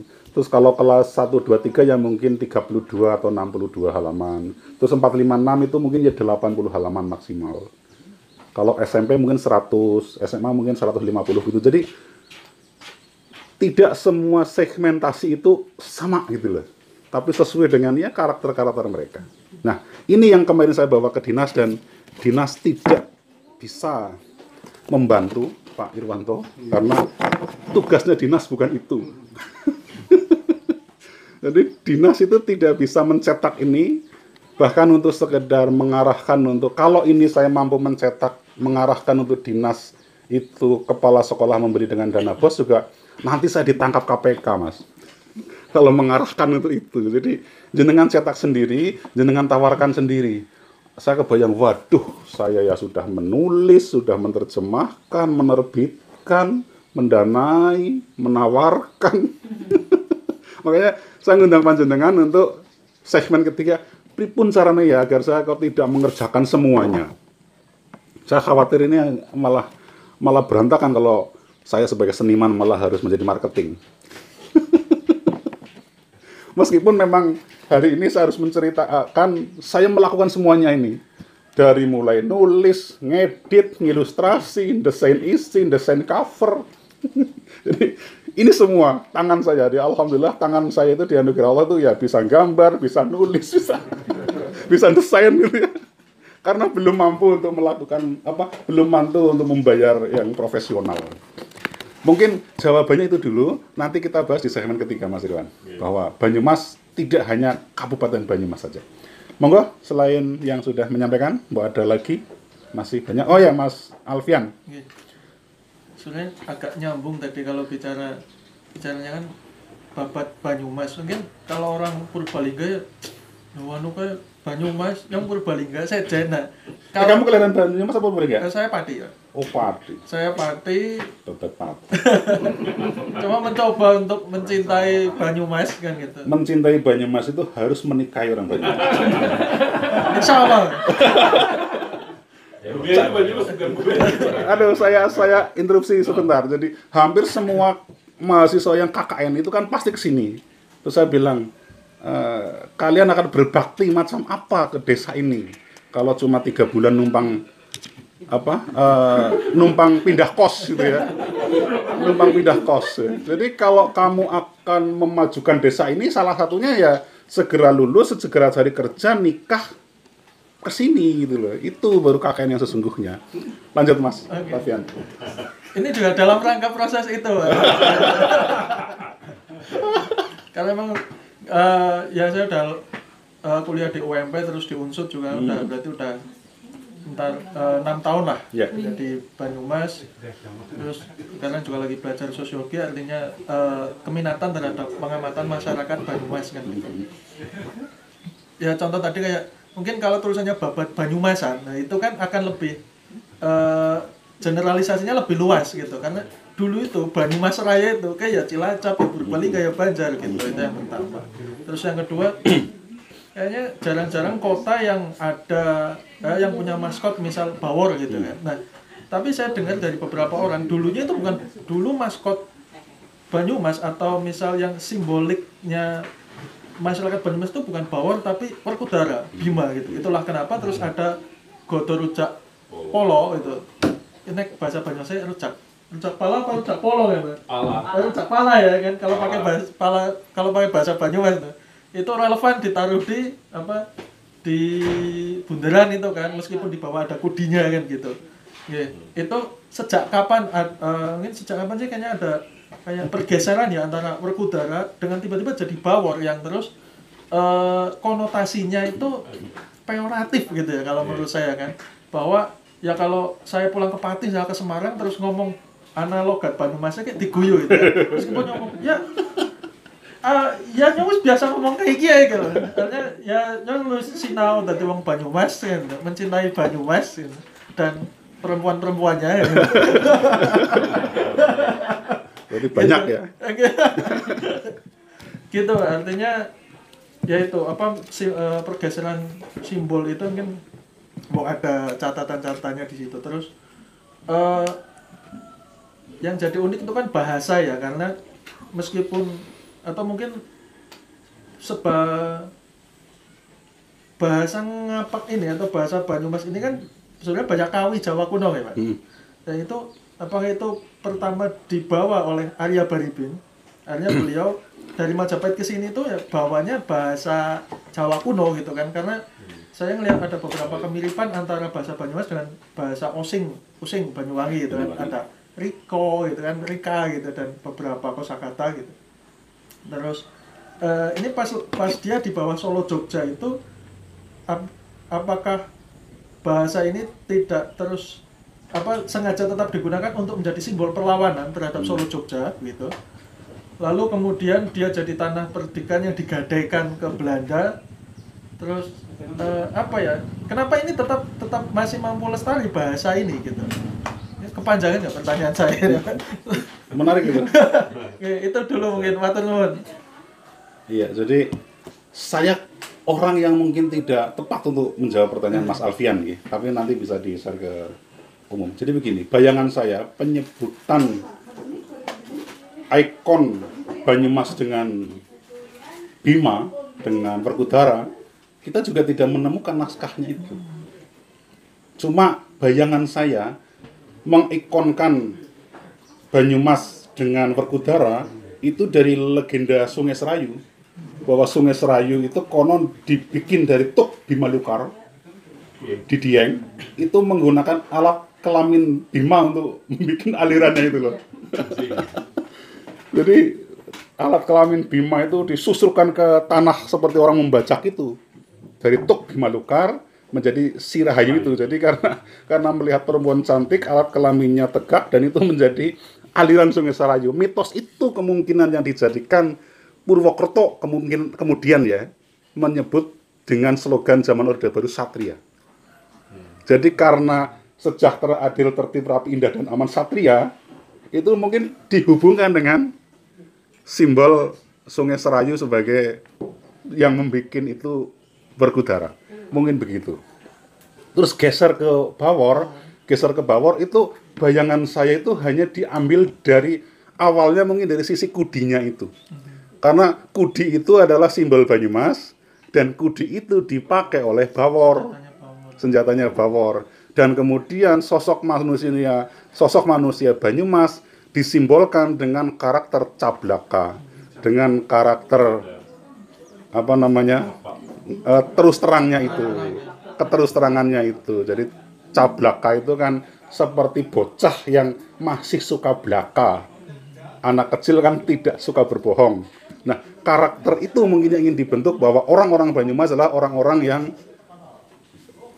karakternya adalah tidak suka berbohong, dan simbolnya itu adalah Bawor yang memegang kudi. Tapi akhirnya seolah-olah menghilangkan sosok satrianya. Karena Bawor bukan barisan dari tokoh satria, tapi dia adalah punakawan yang sebetulnya dalam Mahabharata saja tidak ada sumbernya. Jadi mungkin itu. Nah, Pak Guru Irwanto mungkin sakit menjelaskan tambahannya. Monggo Pak Irwanto menawi kerso. Begitu ya Mas Alfian ya. Monggo, kita masih ada waktu 10 menit. Ya, Mas Yudit. Kalau saya lebih, karena ini membahas babat ya. Jadi saya pengen tahu posisi mungkin setelah sebelum Banyumas dan Purwokerto terbagi atau terpecah Kanoman dan Kasepuhan, mungkin kondisinya mungkin masih bagi saya ya, karena itu kan turun temurun gitu kan. Yeah. Nah, sebetulnya saat kemudian, karena memang setahu saya Banyumas itu kan masuk ke Mancanegara Kilen, wilayahnya Keraton Surakarta. Betul. Nah, saat kemudian Kiai Surakarta kemudian yang memimpin Banyumas, apakah terjadi pergolakan sendiri di Banyumas karena ada sosok dari keraton yang kemudian menjadi bupati di sini, padahal bukan pra dari Banyumas itu.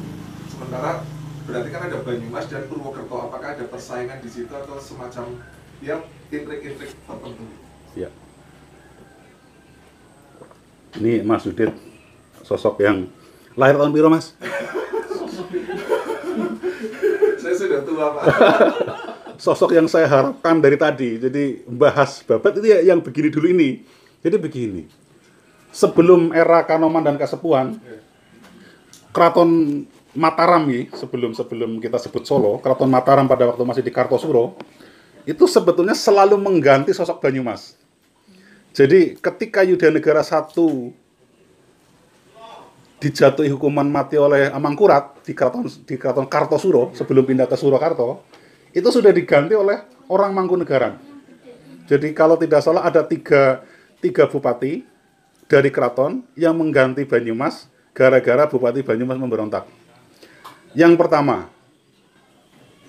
Yudanegara I itu dihukum, kalau dalam babat nih, dihukum gara-gara tidak mau menggauli istrinya. Ini aneh sekali. Nah, Mas Alfian nggak mungkin lah gitu ya. Jadi gini, Yudanegara I karena dia dianggap sosok yang menonjol, itu oleh Amangkurat I itu dijadikan menantu. Dikasih istri yang bernama Kleting Kuning yang sebetulnya mau dinikahi oleh Trunojoyo. Jadi Trunojoyo itu mau menikahi Kleting Kuning sebenarnya. Tapi tiba-tiba Trunojoyo itu memberontak ke Mataram. Akhirnya Amangkurat kan tidak mungkin memberikan anaknya ke pemberontak yang ingin menggulingkan dia. Akhirnya dikasih Kleting Kuning, dikasih gelar Tumenggung, diperbolehkan bikin grebek di Banyumas. Tapi karena awalnya itu hanya 1/4 kemudian menjadi penuh, jadi Banyumas itu kan didirikan pada waktu era Pajang. Era Pajang itu ya luasnya tadi seperti yang disebut tadi itu masih era pertengahan, jadi luas sekali Banyumas itu.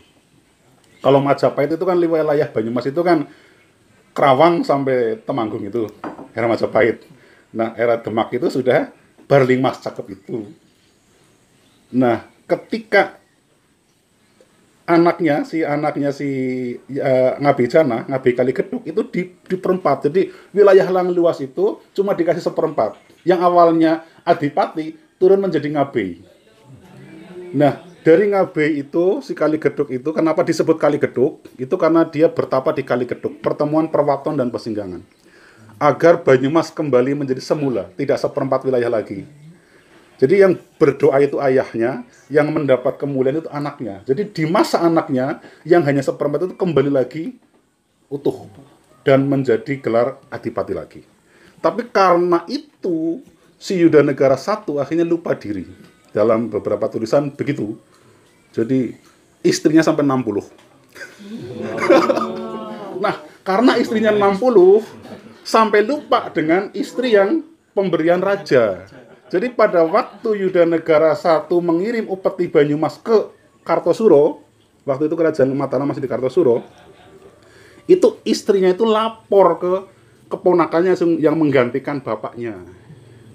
Lapor bahwa saya selama di Banyumas nggak disentuh ini.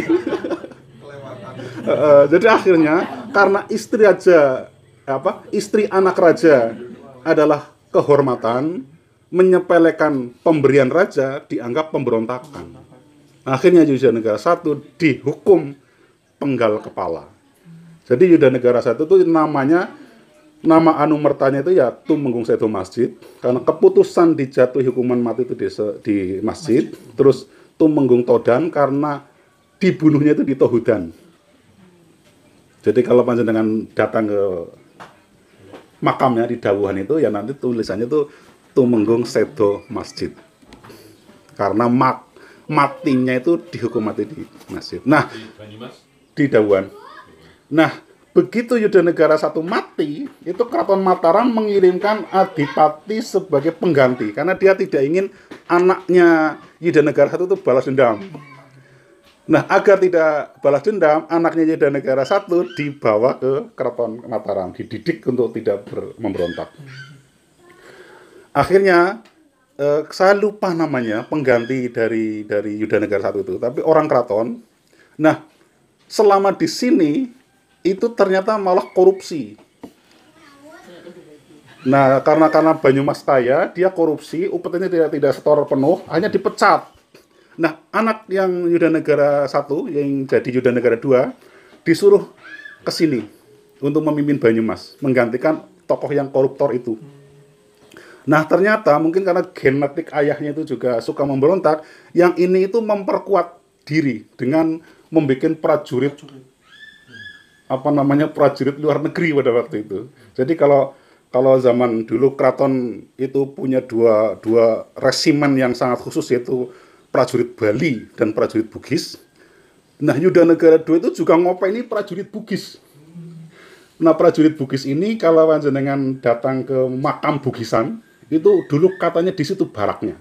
Makam Bugisan itu sebelah Sungai Serayu, jembatan Serayu Banyumas itu belok kanan. Itu adalah makam Bugisan, itu dulu katanya baraknya di situ. Nah, karena memelihara prajurit Bugis juga dianggap memberontak. Tapi alasan kenapa si Yudanegara II dicopot itu adalah karena ketika ketika Keraton Kartosuro itu digempur oleh Mas Garindi oleh Pacinan itu.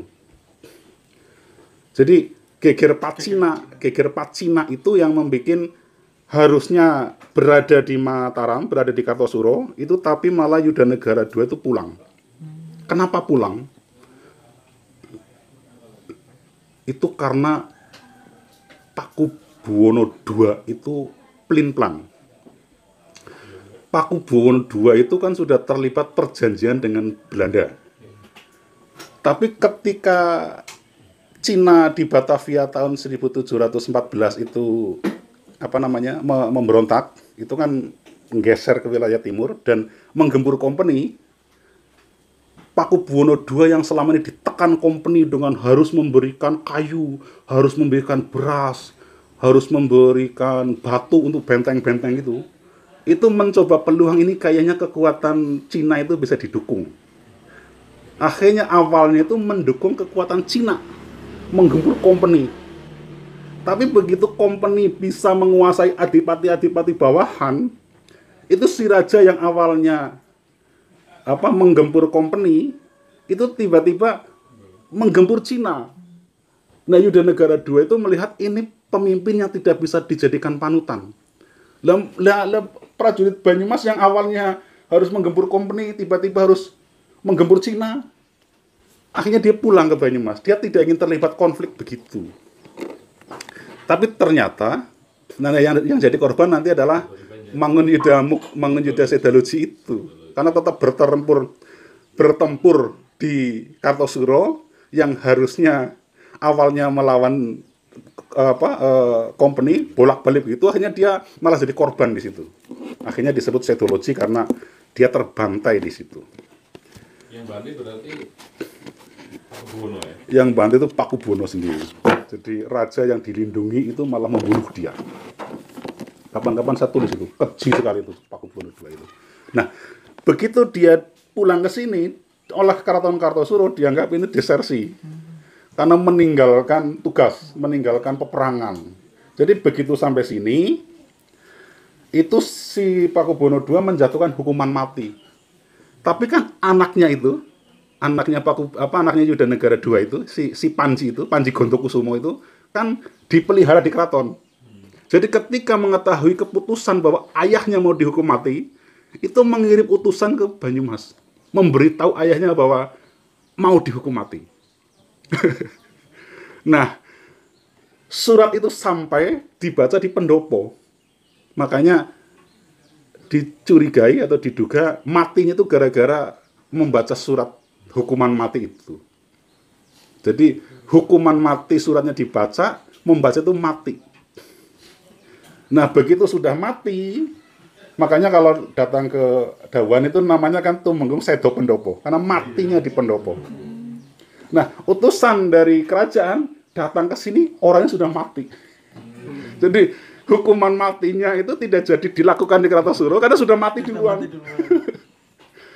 Dan dirapatkan di situ bahwa bilang saja bahwa menderita matinya karena sakit, bukan karena kaget membaca keputusan dihukum mati. Nah, setelah itu Yudanegara II mati itu juga diganti oleh orang lain lagi dari Keraton Mataram lagi, dari Keraton Kartosuro lagi. Nah, cuma yang ketiga ini itu pendukung-pendukungnya si Yudanegara II, anak keturunannya itu membuat keributan, membuat kekacauan. Jadi bagaimana selama si Toya Kusuma di Banyumas itu tidak betah. Jadi yang namanya Gedong Lontong itu, dia seorang Brahmacora itu menggerakkan anak buahnya untuk membuat kekacauan, pembakaran, pencurian dan sebagainya. Jadi iya, jadi dikondisikan bagaimana agar dianggap bahwa tokoh dari keraton ini tidak mampu menguasai Banyumas, tidak mampu memimpin. Dan akhirnya betul ketika si Gedong Lontong itu mengerahkan anak buahnya mau membakar Kadipaten, itu dia lari ke Solo.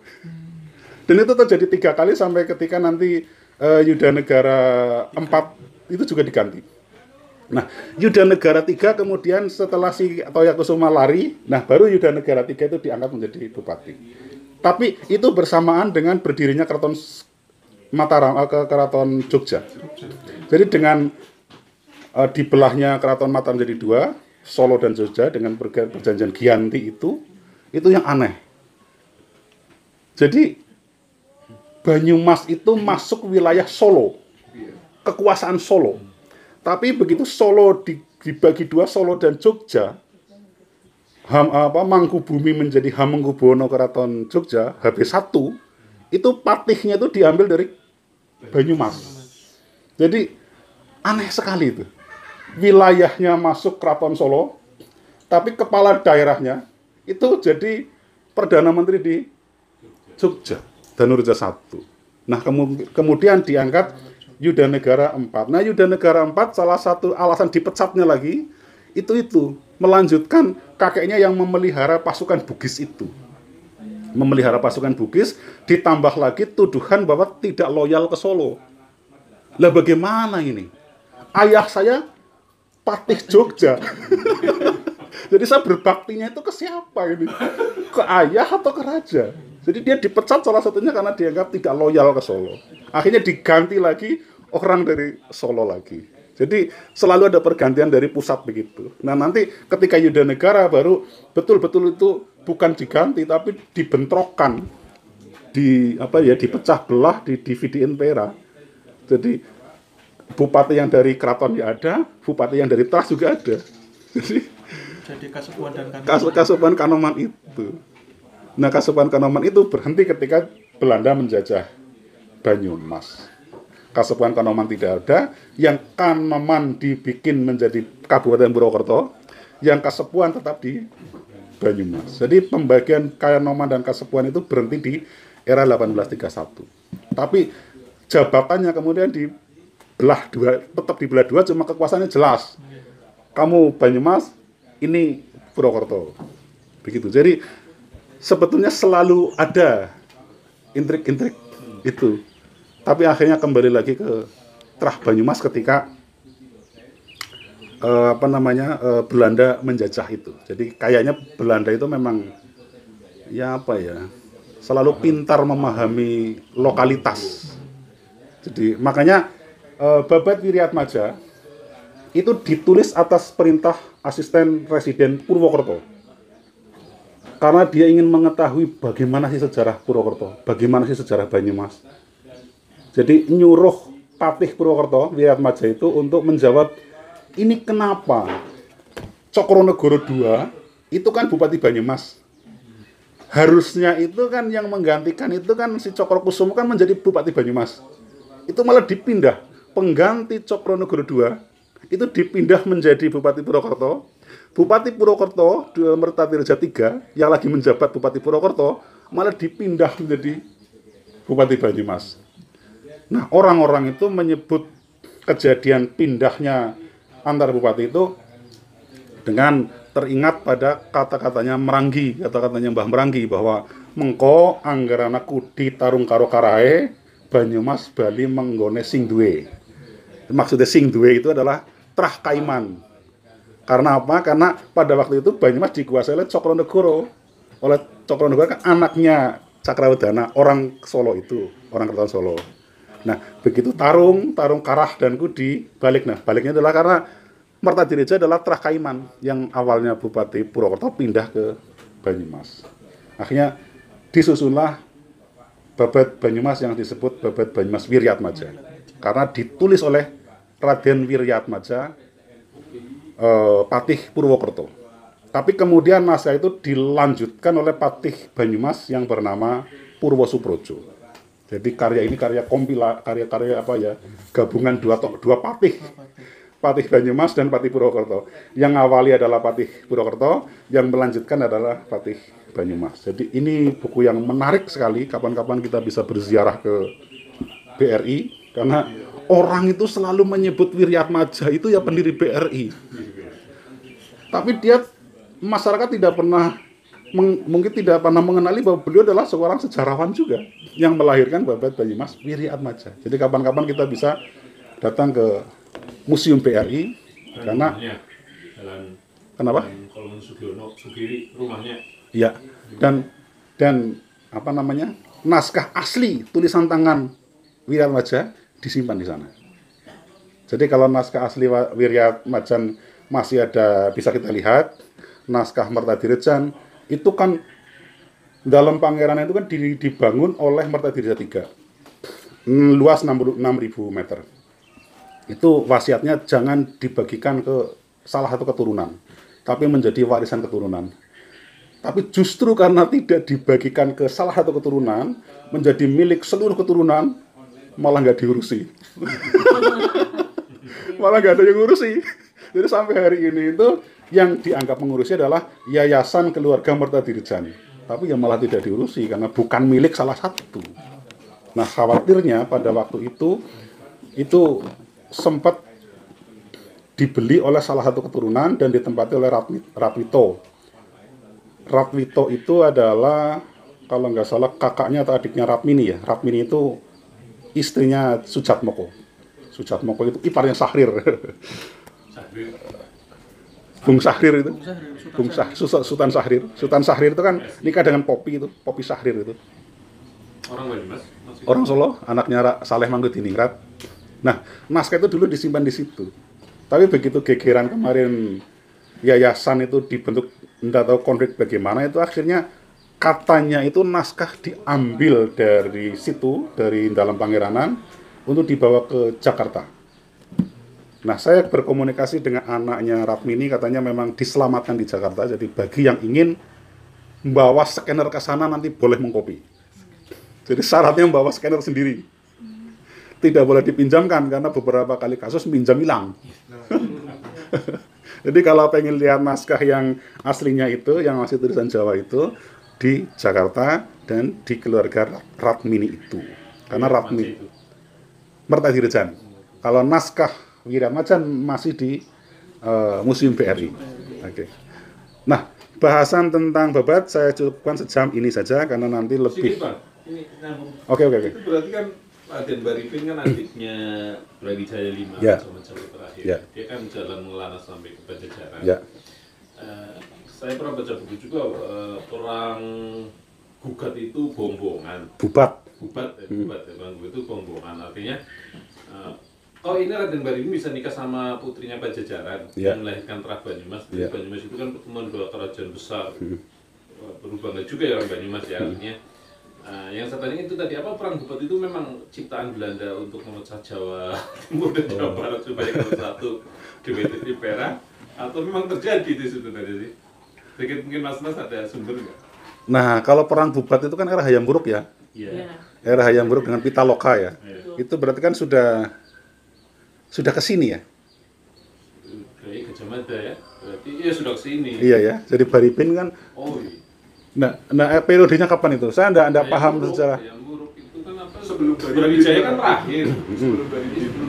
Nah, iya, berarti 1300 sekian mungkin. iya, berarti kan duluan duluan bubar. Duluan bubar. Jadi kasusnya itu kan pada waktu itu kan sebetulnya pinginnya Pajajaran itu ya menikah dengan Iya. dengan Majapahit itu setara gitu ya. Iya. Dengan kekuasaan yang setara Pasundan dan Jawa. Tapi versi Gajah Mada itu kan nggak bisa, itu menjadi persembahan gitu ya. Jadi Majapahit lebih tinggi karena mendapatkan persembahan putri, dan akhirnya terjadilah perang Bubak itu sampai kemudian ada larangan menikah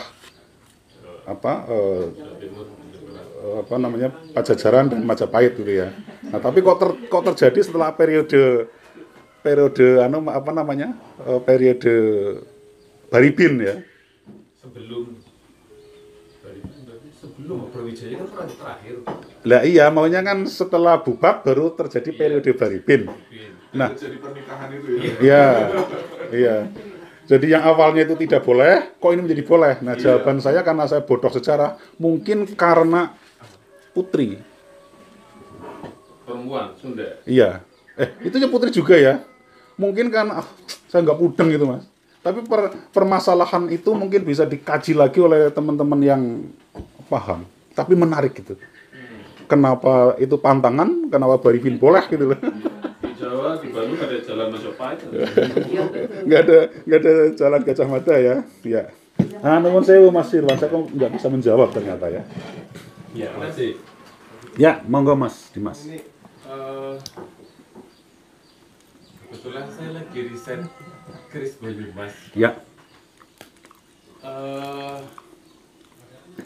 Empu terakhir itu kan Mbah Kali Besari Oh ya. 1959.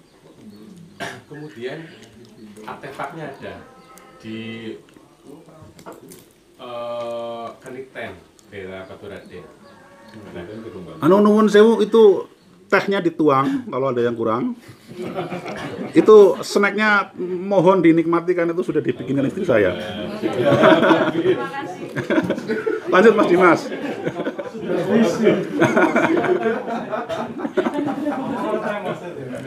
Monggo Mas Dimas lanjut. Saya lanjutkan ya Pak. Ya. Saya udah riset di naskah, bahkan di kitab lengkap keris Jawa. Ini yang babon ya. Iya. Itu nggak ada disebut keris Banyumas. Keris Tangguh Banyumas itu. Ya gagrag Banyumas. Gagrag Banyumas. Nah, di Len Purworejo itu ada gagrag, dan dia nggak mau disebut keris Banyumas. Dia maunya disebut Jogja Solo. Ya. Tapi di Jogja Solo mereka nggak diakui. Nah, Masa akemen ya. apakah kemudian dia nggak mau identitas Banyumas atau bagaimana? Nah ini yang sedang saya ini kan. Nah, alhamdulillah sekarang ada empu baru di Banyumas, empu Afrizal masih muda. Nah, saya pengen ngecek ada nggak sih apa di naskah babat yang sudah Kang baca kan banyak sekali. Ada nggak yang nyinggung tentang Banyumas atau gagrag Banyumas atau empu Banyumas? Soalnya kalau kita lihat apa ya geografis ya kan, itu dekat dengan Gunung Slamet dan Serandil, di mana ini bukan mistisnya ya, di mana pasir besi bagus untuk buat keris itu kalau nggak gunung laut. Dan di sini sangat dekat dengan Slamet dan Serandil. Tetapi saya belum menemukan naskah yang menyebut itu kan. Nah saya mau tanya itu, apakah di naskah Banyumas yang Kang baca itu ada nggak yang menyebut sedikit kayak gitu tentang keris Banyumas, gagrag Banyumas atau apa? Gitu. Ya. Jadi seperti yang tadi saya bilang, Banyumas itu punya keris pusaka yang namanya Gajah Hendra kan. Nah, keris Gajah Hendra itu setiap tahun diarak dalam pawai hari jadi Banyumas di urutan pertama. Itu kan ada 4 itu. Gajah Hendra, terus Stambul, terus apalagi itu. Ada intinya setiap hari jadi Banyumas ada 4 pusaka. Nah, tapi yang paling depan itu Gajah Hendra. Kenapa Gajah Hendra menjadi keris pusaka utama? Karena itu keris pusaka yang dimiliki oleh Kaiman. Nah ini kalau panjenengan nanti baca babat Banyumas itu, kita akan menjadi tahu bahwa hubungan Bonokeling dan Cikakak. Ada yang pernah ke Bonokeling? Ke Pegosen ya? Nah, hari ini kita seolah terputus informasi. Seolah ya, bahwa Bonokeling itu sendiri sebagai tradisi yang begitu. Nah, Cikakak itu sendiri sebagai peninggalan Kiai Tolih. Babat Banyumas itu kemudian menjelaskan, kalau kalian ke Bonokeling, kita tidak tahu siapa Bonokeling itu, karena ditutup informasi tentang Bonokeling. Betul-betul ditutup. Jadi bahkan ketika ditanya siapa itu, leluhur dulu itu selalu marah. Jadi kalau ada anaknya tanya, "Jane Mbah Bonokeling niku sinten to, Mbah?" Itu marah. Pokoknya tidak boleh bertanya tentang siapa gitu ya. Dan ternyata di Cikakak begitu juga. Saya ke Bonokeling sudah, ke Cikakak juga sudah. Saya tanya ke juru kuncinya, dia bilang, "Saya itu diserampang gara-gara itu, Mas." Jadi begitu mensakralkan leluhurnya, itu tidak boleh tahu siapa. Tidak boleh tahu siapa. Nah, Babat Banyumas kemudian menceritakan bahwa ternyata Bonokeling dulu itu adalah keturunannya Ciung Wanara. Ciung Wanara itu yang dendam kepada Jaka Sesuruh, Raja Majapahit. Jadi menyuruh patihnya Kiai Tolih untuk membunuh keturunannya Ciung Wanara. Membunuh keturunannya Jaka Sesuruh. Nah, Kiai Tolih berangkat ke sana, terjadilah usaha pembunuhan, tapi kemudian gagal. Akhirnya terjadilah kisah yang menarik di situ, bagaimana keris pusaka Bonokeling yang dibawa ke sana ternyata menjadi tidak ampuh, bahkan dirampas oleh Raja Majapahit. Dan ketika itu Kiai Tolih, patihnya itu Kiai Tolih memenangkan sayembara, diberikan darah kekuasaan tidak mau, diberikan putri raja tidak mau, dia hanya mau diberikan keris yang dirampas itu. Nah, keris yang dirampas itu kemudian diberikan, tapi hanya kerisnya saja, bilahnya saja. Tempatnya itu, rangkanya itu tidak diberikan. Nah, akhirnya Kiai Tolih pulanglah ke tanah Jawa, pokoknya pulangnya ke wilayah Banyumas. Tapi karena dia malu kepada Bonokeling, karena merasa gagal untuk membunuh Raja Majapahit, dia tidak pulang ke Bonokeling, tapi dia malah mampir di Purworejo di Kaleng. Kaleng itu adalah adipatinya Banyak Kumoro. Banyak Kumoro itu adalah adiknya Banyak Sosro. Banyak Sosro itu adiknya Katuhu. Jadi yang menurunkan Kaiman kan Banyak Sosro. Nah, itu masih saudara. Nah, di sana dia itu menumpang hidup, tapi kemudian dimuliakan menjadi penasehat, dan berkat nasihatnya kemudian dalam Babat Banyumas diceritakan wilayah Purworejo, wilayah Kaleng itu menjadi makmur karena nasihat-nasihatnya itu. Di Kaleng.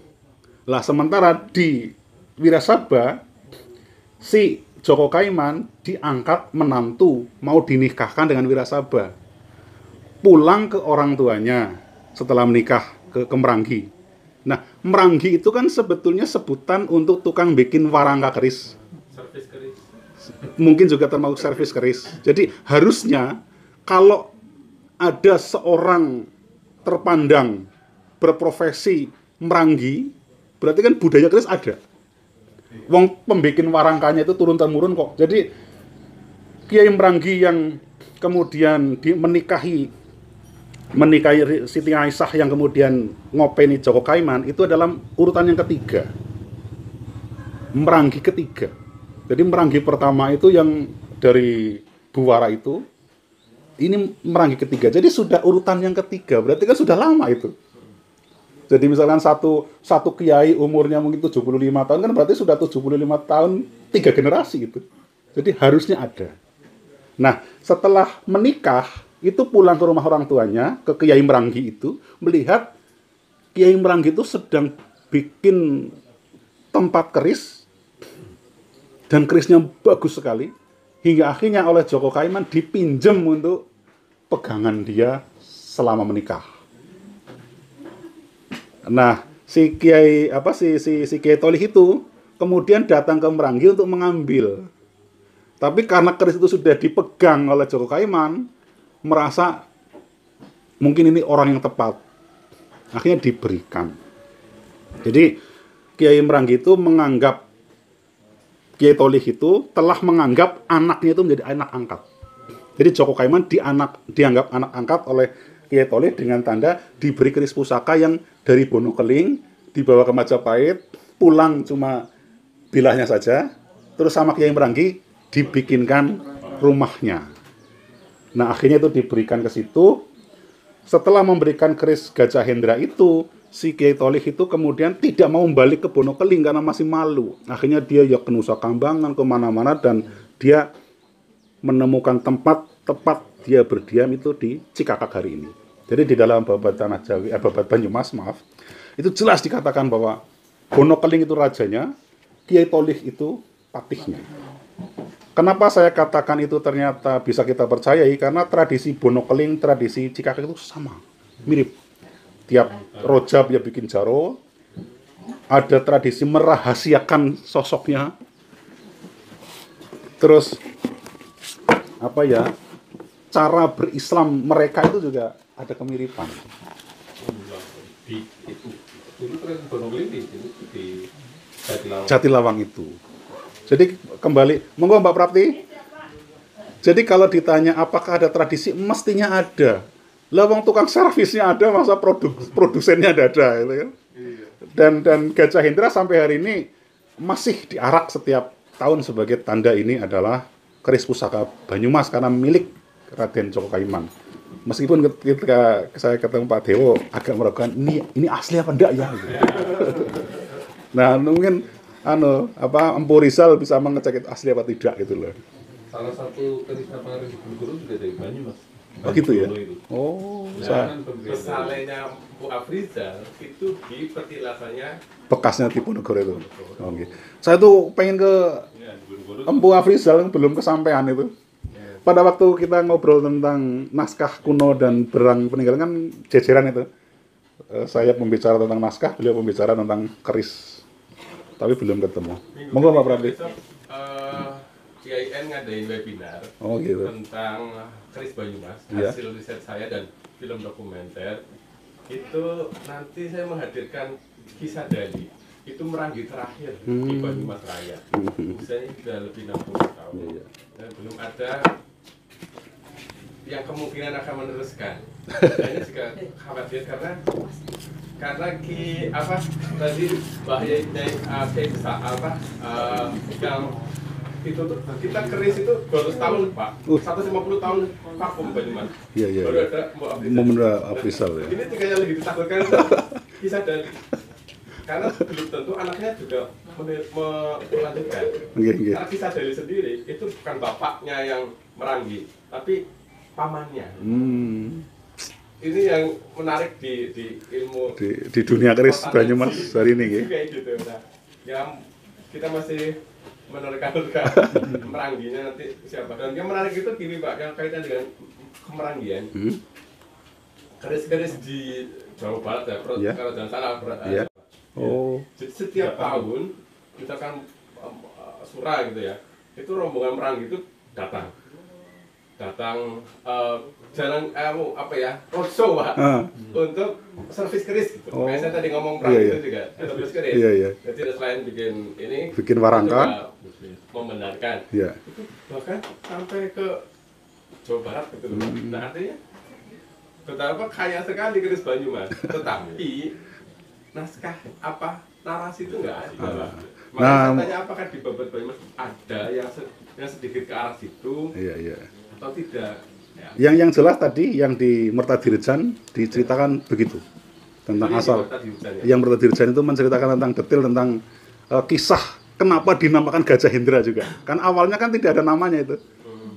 Jadi kenapa dinamai Gajah Hendra, terus kenapa diberikan Kaiman itu ada. Jadi tentang keris yang pusaka Banyumas itu begitu. Nah, saya akan membacakan usulan-usulan. Yang pertama dari Mas Alfian lewat media sosial.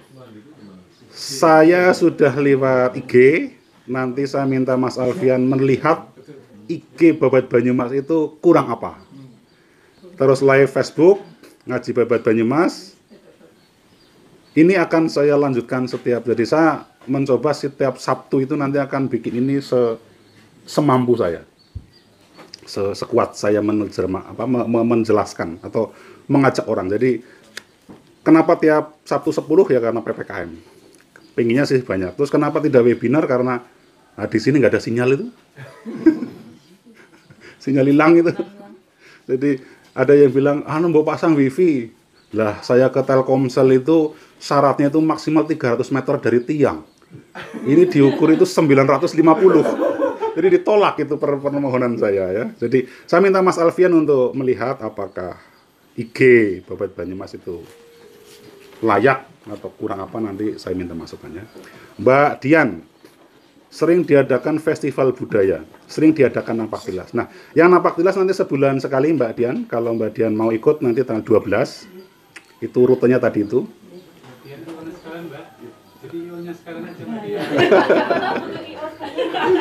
Oh, sangat butuh. Nanti IO-nya kita pasarkan Mbak Dian aja. Terus diadakan festival budaya. Itu saya kalau bicara festival budaya itu bicara dana ya, Mbak.